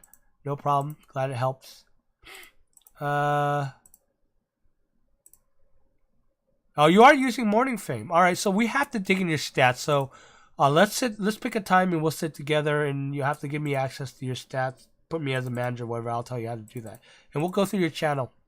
I'm assuming you don't mind me looking at your stats, because I want to see the bucks you're making, right?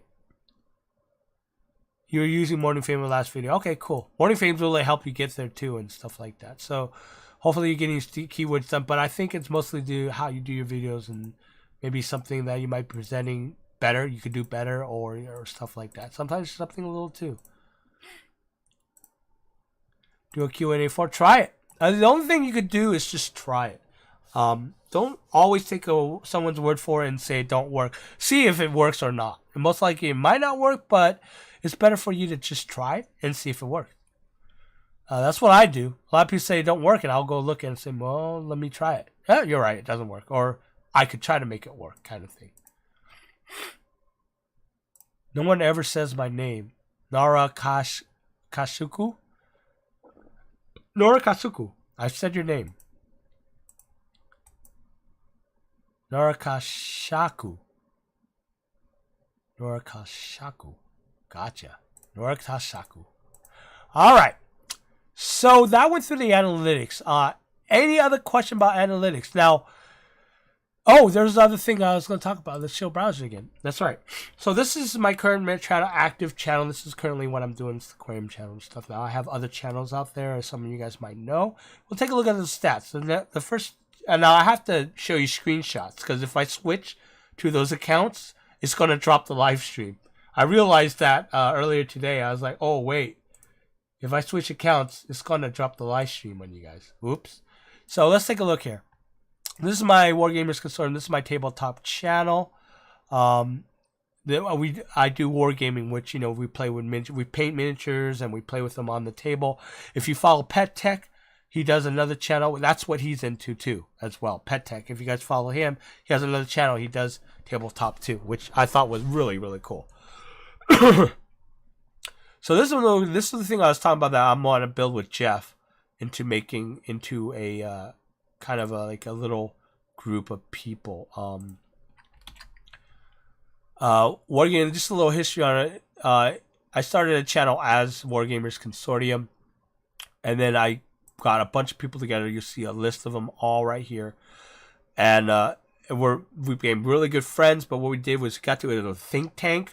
We talked about helping each other, building, making better videos and stuff. It's not about, although we had a couple members who got mad because they thought they would get more out of it by getting shout outs and stuff. We don't do that. It's not about shout outs, because Ari says shout outs don't work. All right, we talk about collabs, right? We work with each other in collabs. They didn't want to do that. They just want to get shout outs. We kicked them out. Simple as that. We just don't want to deal with those people. But these are all like-minded people. Really good people to work with. We work with each other. We talk to each other. We call each other, say, let's do this, let's do that. We go to the biggest, gaming conventions, and we all try to fly into that one area and just hang out, which we did. And that was a big show of force to a lot of other people who watch YouTube and say, oh, I know you, you're part of the consortium. Oh, that's so cool. So we made a huge name ourselves just being part of a group and working with each other and building our YouTube channels together as a group, as well as individually helping each other out. But you see, they win. When I started this of about 3,000 subscribers. I started with my friend Lester right here and Joey, and we kind of just got together and said, let's start the consortium. Let's make a group out of this. So we helped each other. Lester was one of the biggest channels out there at the time, 12,000 subscribers, whatever. Was it 1,000? I don't remember, Jeff. But Joey was going really fast. She was a pretty girl that did, gaming. So, people were like, I want to watch this and stuff like that. So, these this was my team. These were the guys do it. Mini Wargame was the biggest then, and they were more there to help us with building stuff and doing collabs, because he loved doing collabs. The guys at Mini Wargame loved doing collabs. So they were a huge channel, 100,000 subscribers when I put this up.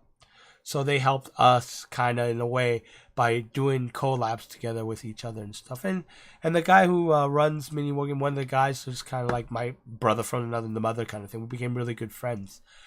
Did that, and then we shared a lot of stuff. And as the Wargame Consortium, I had a really huge sponsor that backed me. It's Badger Airbrushes. They make airbrushes.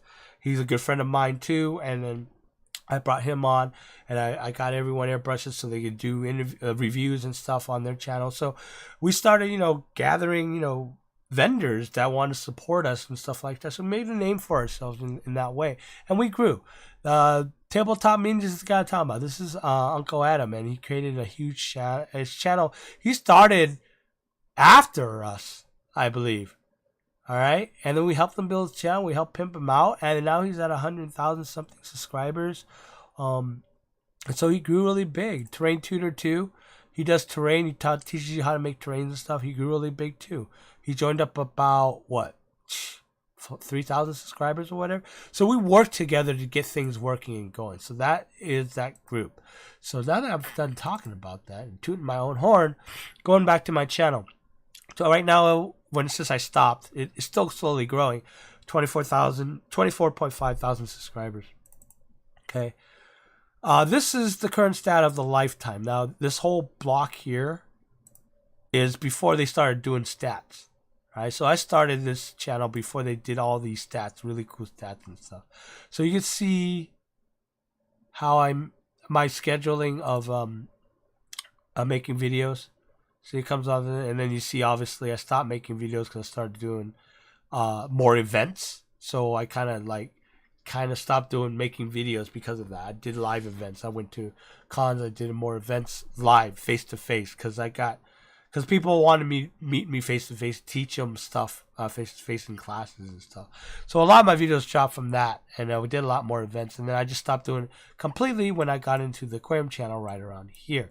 So right now, as a total, it's 11.5 million watch time, 2.8 million views, 24,000 subscribers. Made about $7,000 off this channel in total. Currently at 8 days. Let's take a look at that. It's still, like I said, this channel is full of a bunch of evergreen videos, mostly airbrushing classes that I've made. Videos, tutorials I made, teaching you how to airbrush. That's still going, right? Still get 81 subscribers every 28 days, 16,000 views, 75. I'm not doing anything nothing on this channel. I think at the start of last year, I did go through and change all the thumbnails when I started getting into, the best practice and stuff. I just went and changed all the thumbnails, and that boosted my channel back up again. So thumbnails really do help, really good thumbnails, right? Because back then I didn't care about thumbnails. I just did them. But that's the there. And then if you look currently, 4.7 impression click-through rate. Okay, low because I didn't really concentrate on all those thumbnails back then. Let's see here. Whoops. Let's go here. Okay, so you see my click-through rate, 0.47, 31% still getting through from YouTube, getting about an average of 4 minutes, 4.36 minutes duration. So this is what happens when you stop paying attention to the channel. But it was 28,000 subscriber channel. Even at not doing anything, I'm still getting those 80 subscribers every 28 days. Okay, but when you let a channel go, you let it go. Okay. Build the audience, 81 subscribers, 1.4 per viewer, unique viewers. There you go. Now, the channel before this I did was a scale modeling channel. We built building model airplanes, building model tanks and stuff. That's at almost 19,000 subscribers. Again, I started sharing videos across to this channel with the other one because it's very related. It is the same, probably the videos that I did for one channel related to the other channel too. So I just changed the title or the intro screen to the scale modeling intro screen and uploaded videos there. So when I switched over to doing tabletop gaming from scale modeling, I stopped doing the build videos for my scale models, and just left the channel alone. And once in a while came back to upload videos that I uploaded on my other channel because it was related. So at around 10K, I abandoned this channel and then went into doing all the tabletop stuff. And you see here, and this is quite... You'll notice it's a smaller channel because I didn't do it as long as I did the tabletop. Only 8 million watch time, 2.4 million views, 18.5 thousand subscribers. I'm about $4,000 altogether on this channel here. Okay. Again, revenue was very different back then too when I was making these channels. So it looks a lot higher, but we were getting paid a lot more back then, and we were getting paid a lot more based on how many views we got versus actual watch time. Okay, so I'm still getting 73 subscribers every 28 days on this, 11,000 views, 50K watch time. And again, I stopped doing stuff on this channel way before I stopped doing stuff on the other channel. I think the last video I uploaded on this channel was in 2015. Okay, so looking for the click-through rate. This is actually a better click-through rate than my other one. 5.3. I'm not sure why that is. Probably just because when I did this channel, I didn't make my custom thumbnails. I just picked, screenshots, because I think that's all you could do back then was pick screenshots from your videos to use as your thumbnail. Okay, but all this stuff, also note that these impressions and click-through rates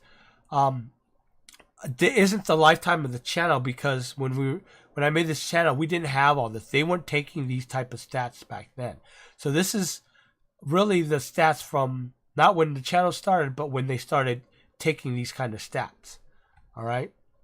So again, you let a channel die. Sometimes if you have a channel that has evergreen videos, it's still growing. It could still grow by itself, as there's evidence here, because of those evergreen videos. And the reason why I wanted to show you these stats was to signify the importance of doing just that, making evergreen videos that people will want to come back and watch. All right, creating evergreen videos, and then even better, creating evergreen videos that will create a watch trap. Evergreen videos in a series are always very good. Okay. So any other questions? Let's take a look. Take that break. See what everyone's talking about.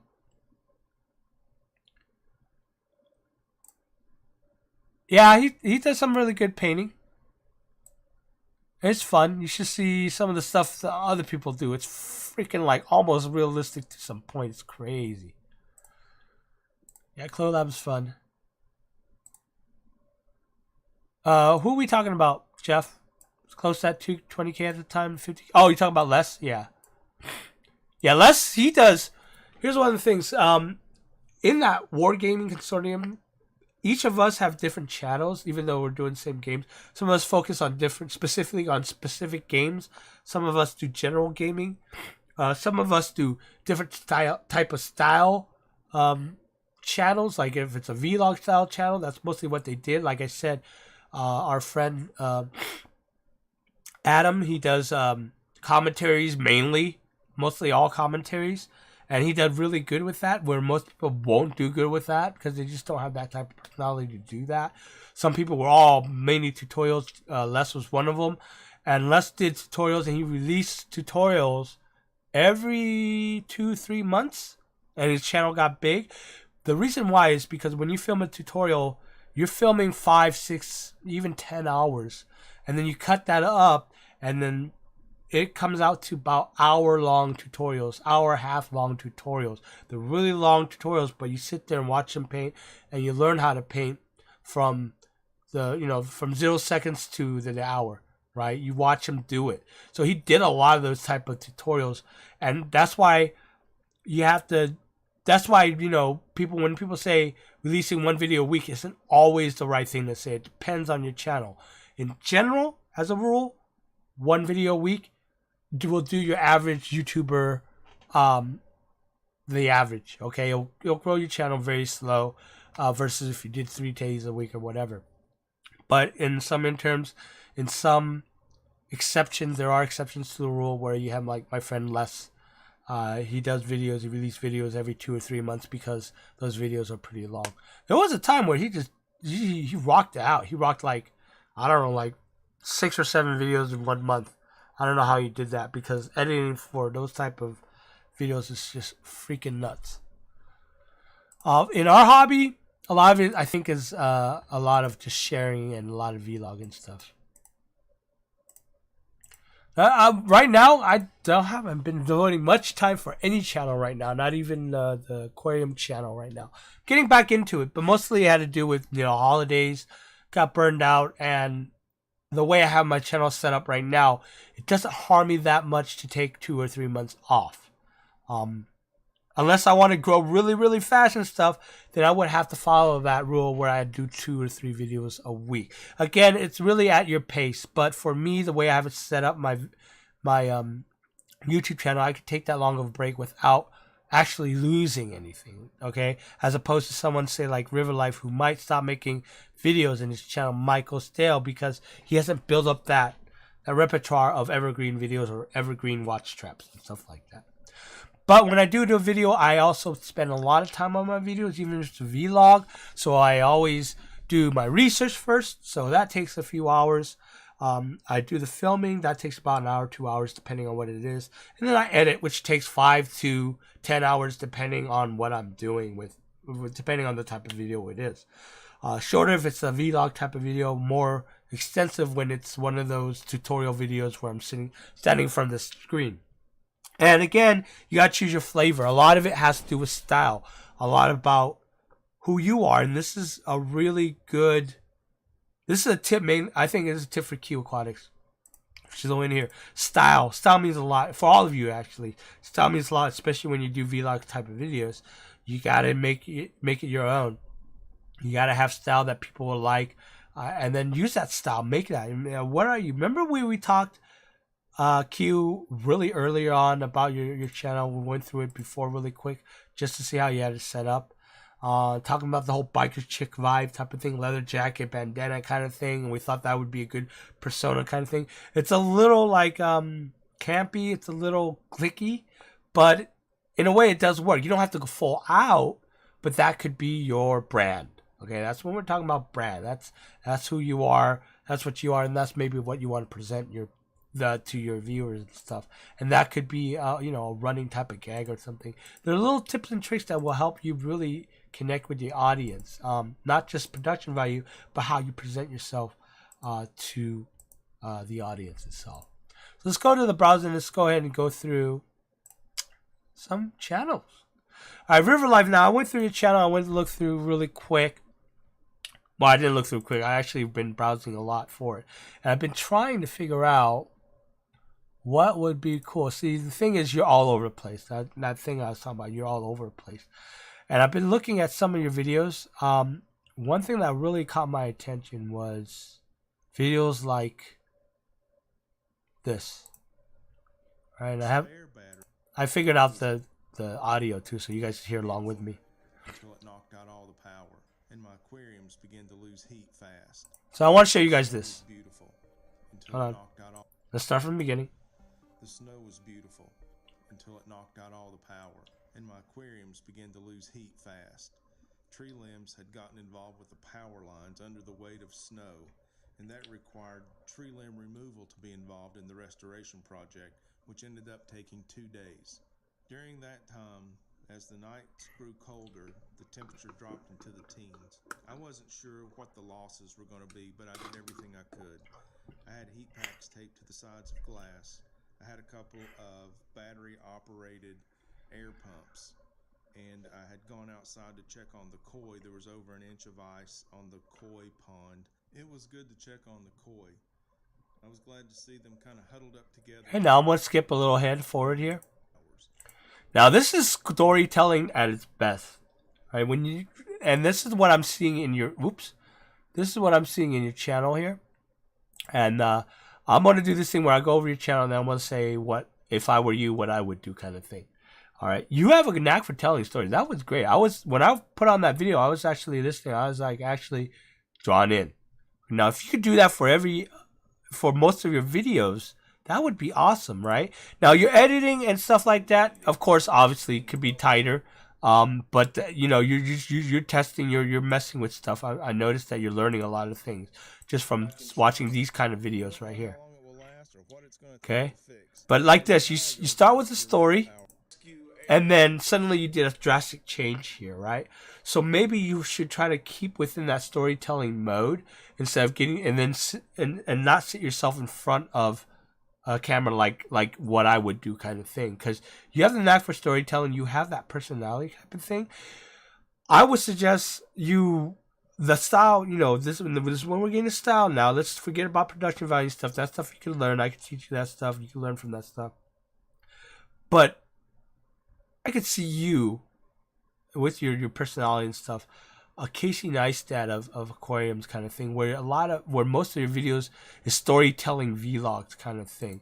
You can still see yourself in front of this like this, but so much of it, I don't know how to explain it though.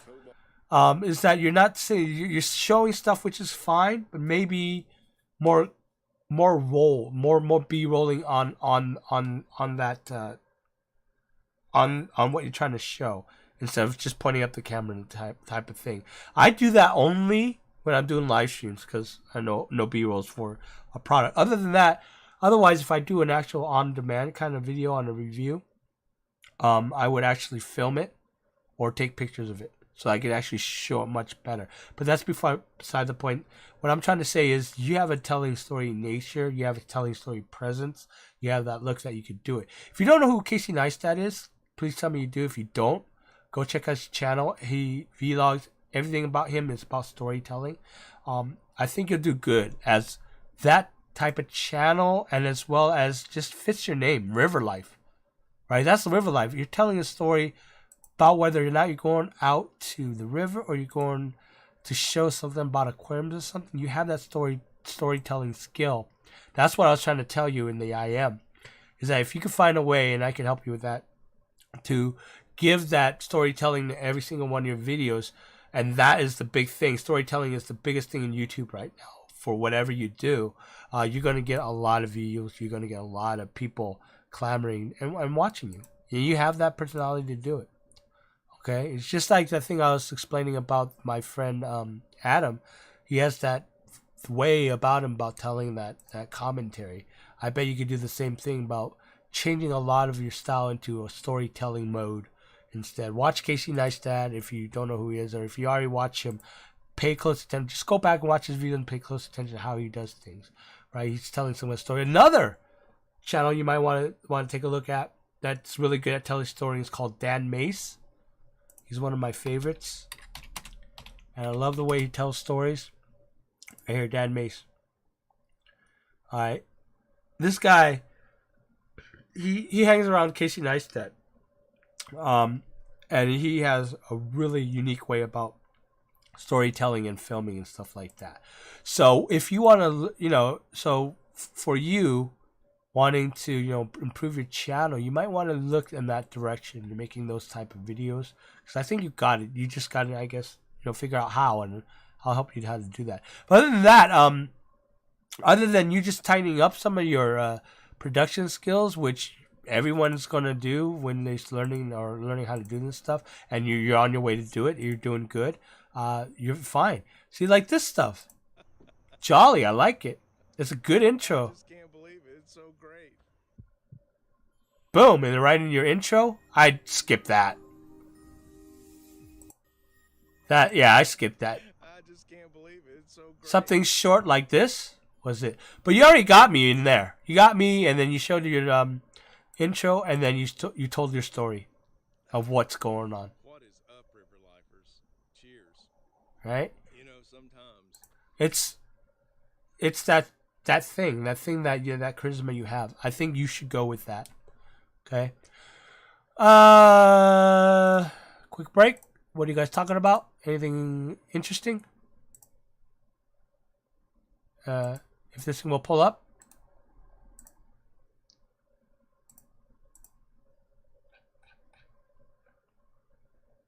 You want me to put the volume up on my computer? Volume from the YouTube, you think? You're talking about? Do that? Or are you talking about my voice? Let me know.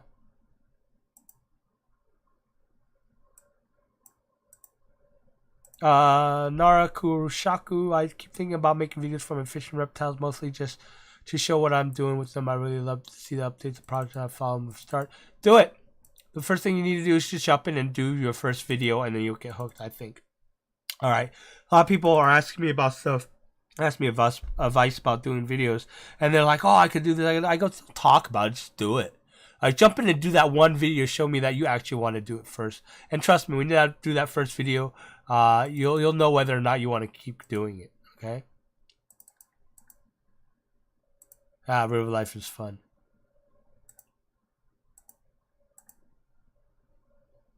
Yeah, Casey's a good story. So you know who Casey is. Perfect. Yeah, I mean, Casey is just the way that he's the man, right? I love him. I can't wait to watch his videos every day, kind of thing. Even though he hasn't been doing much of them. Dan Mace is another guy you should check out. It's Casey's friend. I know if you watch Casey, you know who Dan Mace is because he hung around and did editing for him for a month, I think it was. But they're good friends. But yeah, another good channel to take a look at. All right, let's move on. We got Long Island Fish Guy. Oh, that's right, lights. Just kidding. He already got lights. That was the first thing I noticed was that you will do good with a lot of lights. Camera presence is great. I think you're only at 451, so I think you do a lot better. I mean, you got the presence. You're fun to watch. It's an exotic animal. See, you're there. I don't know. Why is it exotic animal? What's going on, everybody? It's right? I like it. It's right there. You hook them in on the first one.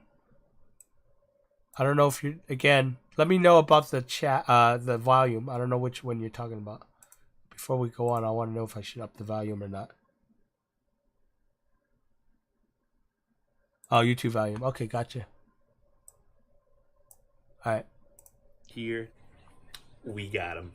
I bought my first freshwater stingray. Okay, you see how you're going in and out and how blurry you are? That's because of the lighting. And I'm glad you got more lighting, so that's going to fix the immediate problem that I had when this first is thing I a saw. stingray that I picked up from my guy Kel's Stingrays from Monster Fish Keepers. This is a mini marble Matoro. All right, something like that. I like your camera presence. You have the good pen. You have the way to do it, right? So you got that. Your editing skills is good. You got the B-rolls and stuff. Do a lot more B-rolls. Especially when you mention something, and I'm guilty of that. I don't do enough B-rolls. B-rolls, visuals, changing the eye, the way it looks and stuff like that, so it's not concentrating to you. One thing I noticed is that you like moving around the room a lot. That's good too. So that's the thing here. So I don't really have much other than say get lights, which you already did, and we might want to think of every other week as well, midway through the week. So talk about style a little. Maybe find your own style. Fix the banner a little. Get your logo up there. Get you up there. Remember, when we do videos, especially us Aquarius, we're talking about us, our adventures in aquariums. So our brand is really us in a way. I mean, if you're not comfortable doing that, understand. But if you are comfortable doing that, you're the brand. You're you. People need to recognize you for you and the videos you do. Okay, so. It seems weird, but advertise yourself. Okay, in a way, put yourself up on the banner and stuff like that. That's why a lot of people say it's more personal if you use your face on your icon instead of your logo, kind of thing. But I can help you maybe fix up a banner and stuff to make it look good. See, top fish food is because again. See, I can't say much for. I don't really have much more criticism on your editing. You have the editing stuff going down. I would probably do, other than making it a little more fancier, but you have the cuts in. You cut in. Instead of showing that bottle like this in front of the cam, you actually have it filmed, right? Boom, you slam it down. That was cute. I like that. You know, that kind of thing. Those little small impacts that you don't think do that much actually does a lot in helping people really, you know, tune into your channel and stuff. And thanks for the super chat. I wasn't expecting that. Thanks, buddy. So keep that in mind. Keep going and doing what you're doing. I want to get together with you a little more to do to work on that channel of yours, because I think you got a lot of things that you can help with. Product review. I know this one is a little different. You're trying to do a review on the filter, but you already have it hooked up, so it's kind of hard to do it without you pulling it out of the box and stuff like that and show what's in it and stuff. I'm actually going to do a review on the 304B. I have the footage, I just haven't done it yet. But the problem with this is that you call it a review, but I don't know if you could call it a review. I would call it probably maybe a better title and keyword might be you talking about how to clean the filter, rather, instead of saying it's a review, because people might be coming to your channel thinking it's a review and just see you talking, which is a little long, talking about this and that and not actually showing what's in the box and stuff. When you do a review, you want to show what's in the box, what they get and stuff. What you're showing mainly more is about cleaning the filter. So you might have would have changed the focus on this video to cleaning 304B, which is actually a really popular video topic about how to clean certain filters. That's a popular topic. People want to know that, because there are a lot of people out there that's not comfortable or know enough about cleaning filters and stuff like that. Okay, so that's something to keep in mind. You gotta really think about the topic of your videos, and maybe it's just like, well, I'm gonna do a review on the 304B, but after you're in the editing bay and you're watching, you're editing, you're going, you know what, maybe I need to switch that and change the subject to cleaning the 304B, kind of thing. That might have got you a lot better, retention rate.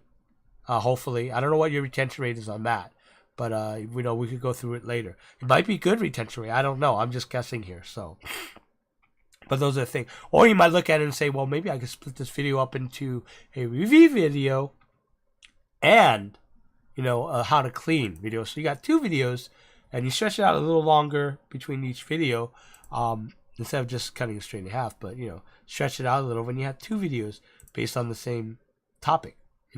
And you never know, if one video pops, it'll pop the other video. If the other video pops, it pops the other video, kind of thing.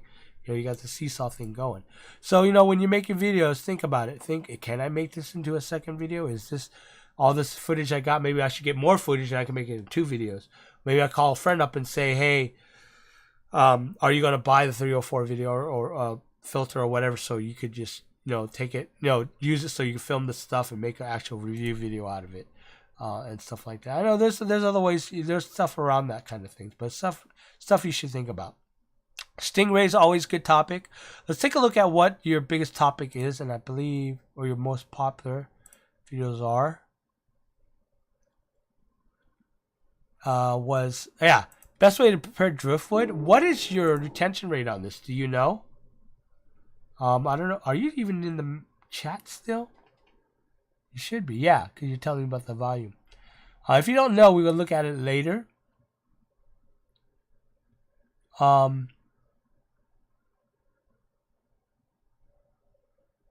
Yeah, see, you're saying that the video is like both. It's a review and cleaning. But if you got a little more B-roll and then you plan it out a little bit more, there can actually be 2 5-minute videos instead of a 1 4-minute video. Does that make sense? And now you got 2 videos instead of 1 video to put out about the same subject, where one could carry the other if it pops, right? Because the Sun 304 review in the beginning. Here, let me go here. I'll show you.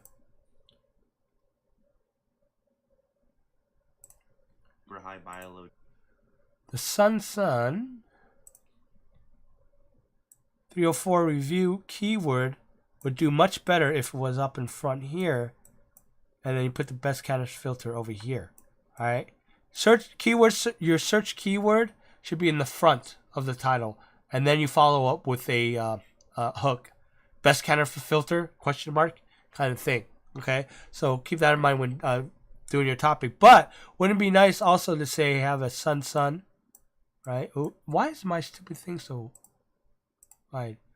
Wouldn't it be cool to have this video and a second video that says sun 304 B cleaning video? Now you're doubling up the search. Now you're doubling up the search keywords for the Sun 304B, like that. You have 2 of them now in your arsenal. right? And think of your videos as an arsenal, right? You're going out to war. You're ready to send your soldiers out, but you can't do it unless people know that they're there. So in order to make sure that they're there, you want as many as you can having the same kind of. That's actually a bad analogy. But having the same kind of chance as everyone else, kind of thing, you know. But anyways, that's what I'm saying. If you can't actually split it into a couple of videos, maybe that might be the better way to do it. But I don't know exactly what your stats are behind this video right now. But that's something we should look at later on if you want to do that. But a lot will tell you. Oops. But a lot, you know, you could, like I said, you could tell a lot from your from your stats. Best way to prepare driftwood. I would love to see how your stats look on this, because it looks like you're getting a lot of hits. People are hitting it because it's a huge search. Wow, none of your you're not getting any keywords hits for this? That's interesting.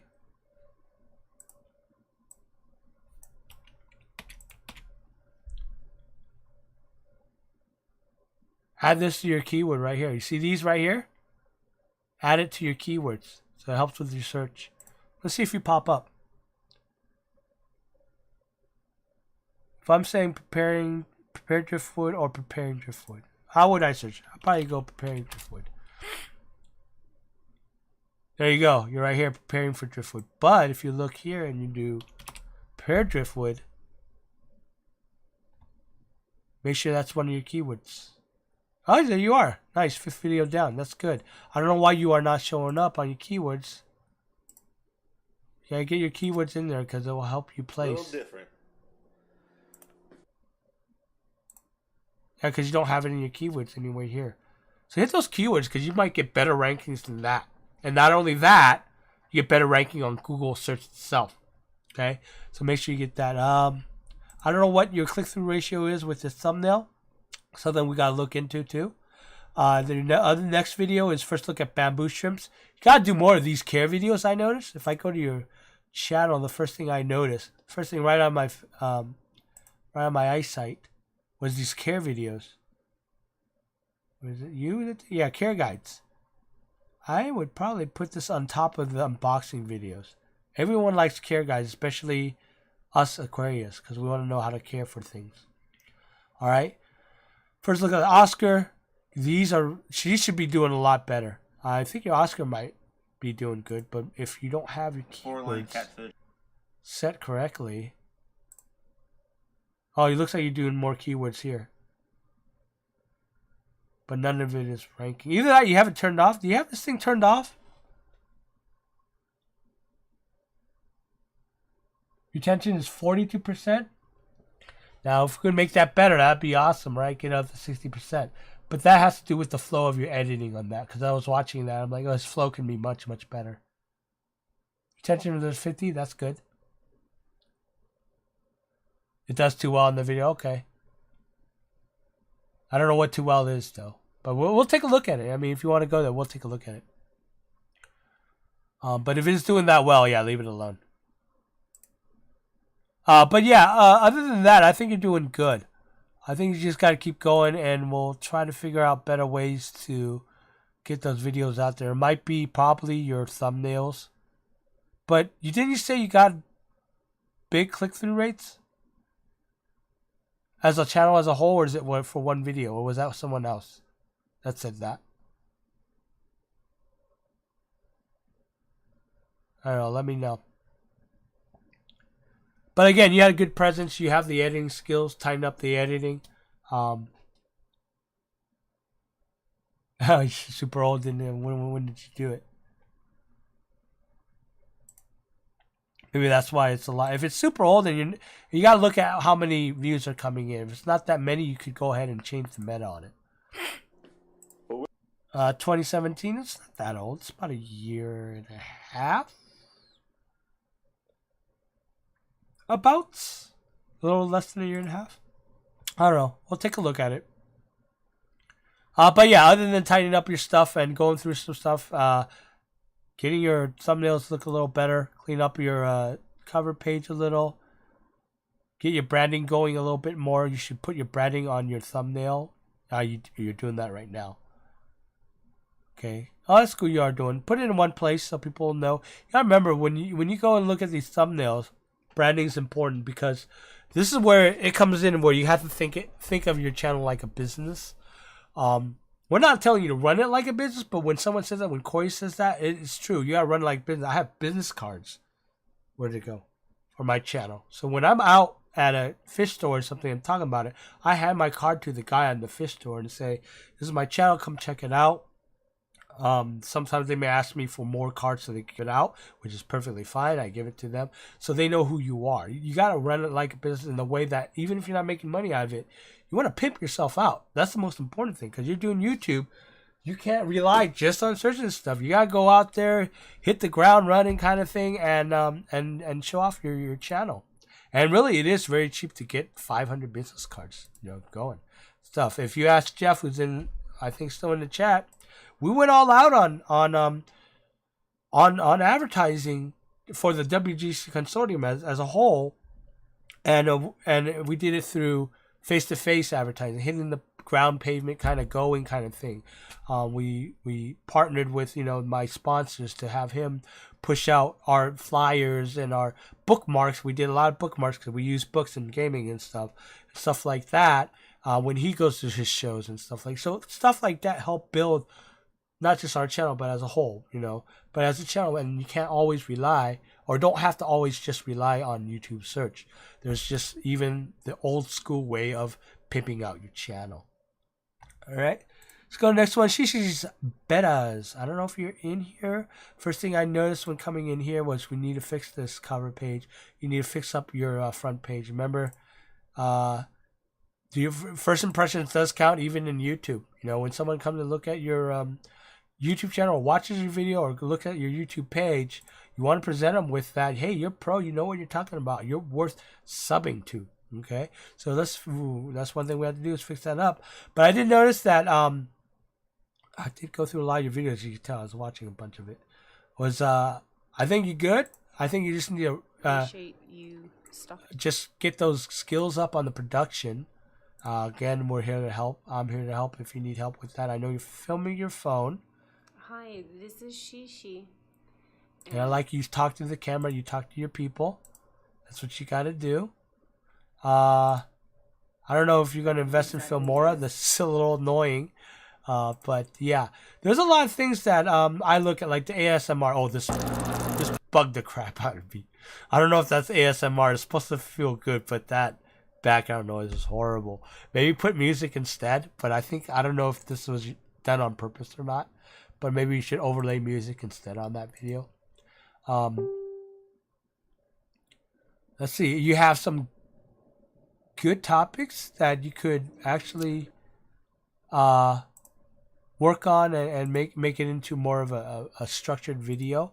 But right now, a lot of it is you showing off your stuff, talking about what you have. Go with it, and then you got to figure out how to focus.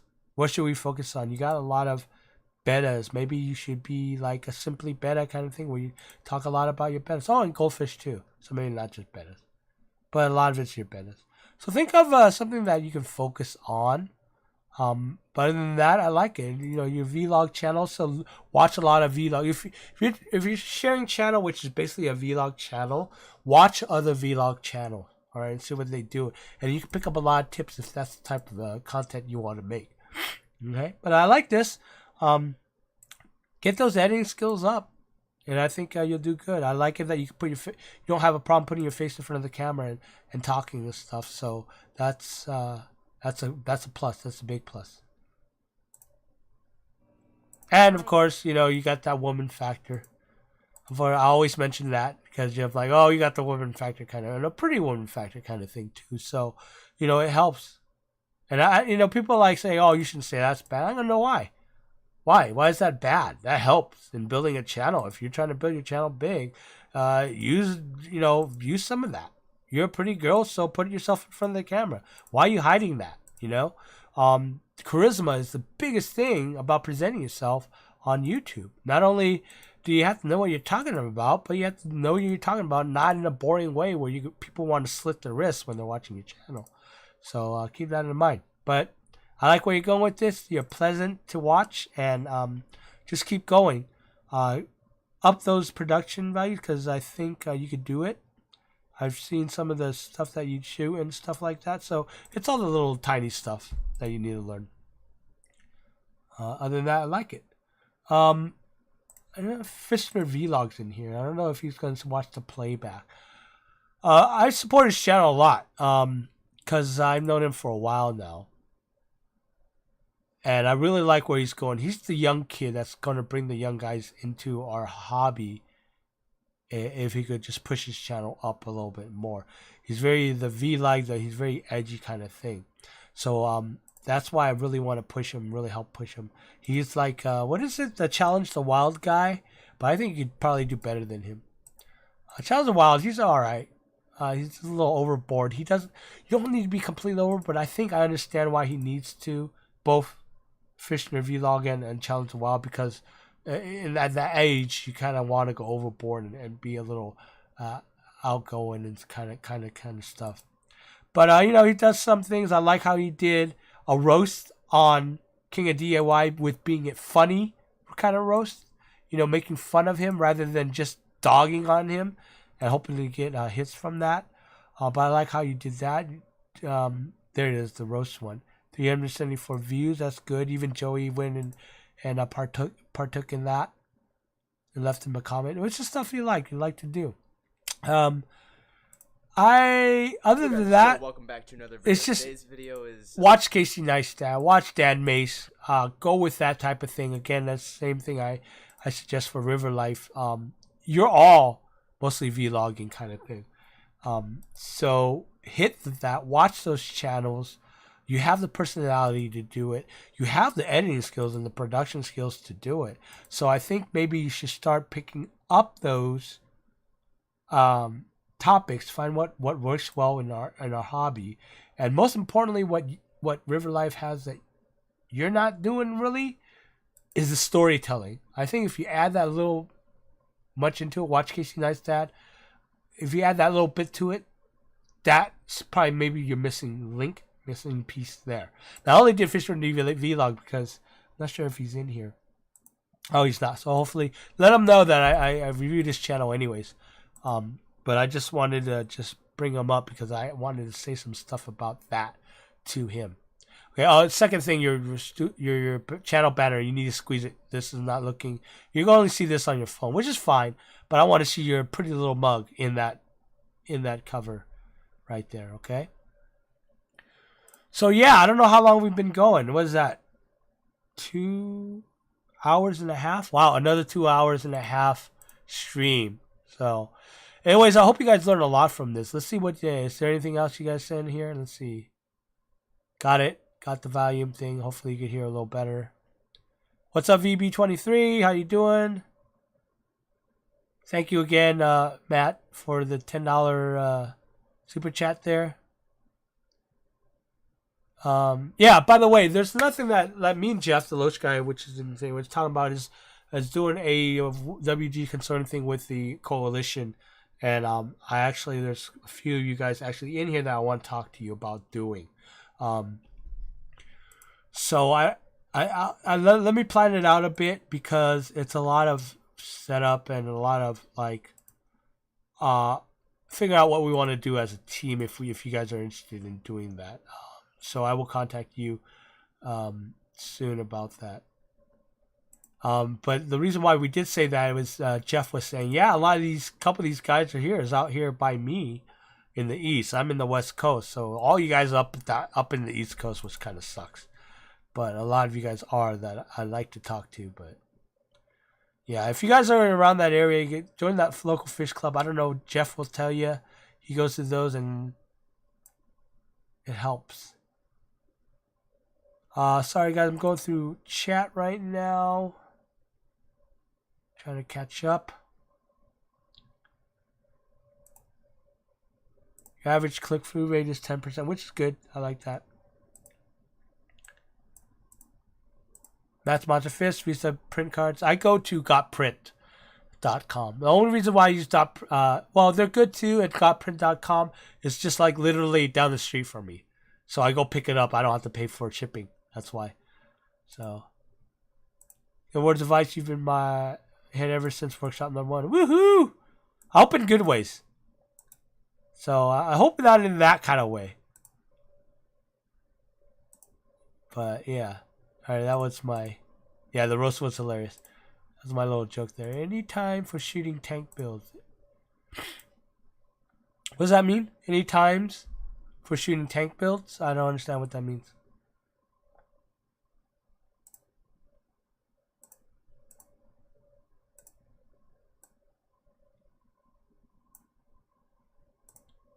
Who of you are thinking as much as you? Yeah, no problem. I mean, PGA, I'm helping a lot with, I guess with River Life, because he came to me and he's like, oh, I wish it would go in a way that is more helpful. And I'm like, I've been planning to do that.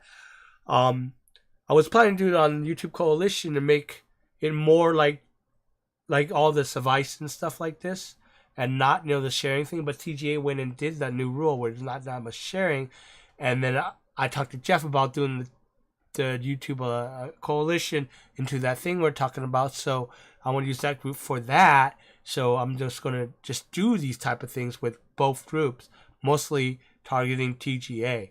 So helping TGA out, helping River Life out with this, helping Rack out with this. So yeah, next workshop we're going to talk about live streaming. Again, I'm not a huge live streamer either, but I know it works and I've seen it work, and I've seen people do live stream where it's just they're really good at doing it. And it is an exception that live streams don't work. It does work for some channels, but not all channels, and there's things you have to watch out for and take a look at. But that might be workshop 3, maybe. Or maybe it be on editing. I'm not sure. Maybe you guys want to talk about it in TGA and let me know what you want workshop 3 to be. I want to just do that now right after we leave here. Do you want to learn about maybe editing, production, the editing part of it, or maybe you want to talk about live streaming?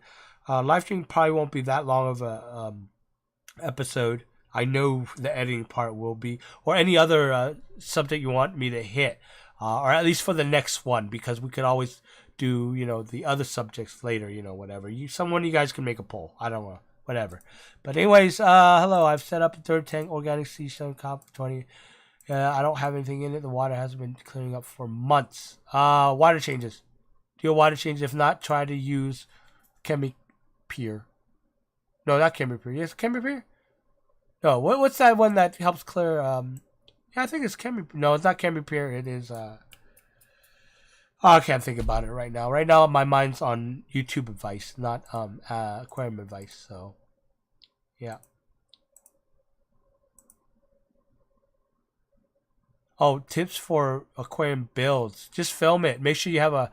And this is a tip for everyone that shoots YouTube videos, whether phone or with an actual camera. Get a damn tripod. All right, and that was one thing. I forgot to mention that. I think it was. Well, I saw it on Shisha. I saw it on Long Island too. Is try not to move too much. I mean, a Long Island guy, you're pretty smooth on your camera movement, but that still can get a little hectic. Remember, get a tripod to show, and that way you have 2 hands free to show things. Like show your tank or whatever. Talk about your tank. Sit in front of the talking about. Get those tripods. Tripods are gold. Now you get a couple of cheap ones and still work. Okay, I have tripods. I invest in tripods because they help me a lot. I have 3 different kind of tripods. One for the studios, one or a couple for the studios that are all just about standing still, moving, not that much, that have fluid heads and stuff like that. I have on the go type of tripods where I could fold them up differently and use them differently. Some tripods I have that could be used as a monopod and stuff like that. So it is very important to steady your shots so that... Whoops. Sorry, I don't know why I did that. So it's very important to steady your shots when making videos, and that helps up production a lot. Otherwise, you're going to make everyone sick, kind of thing. Let's see, anything else before we go? There's a lot of fish clubs on the East Coast. Peregrine. Sorry, yeah, Peregrine is what it is. Use Peregrine, it'll help clear out the water.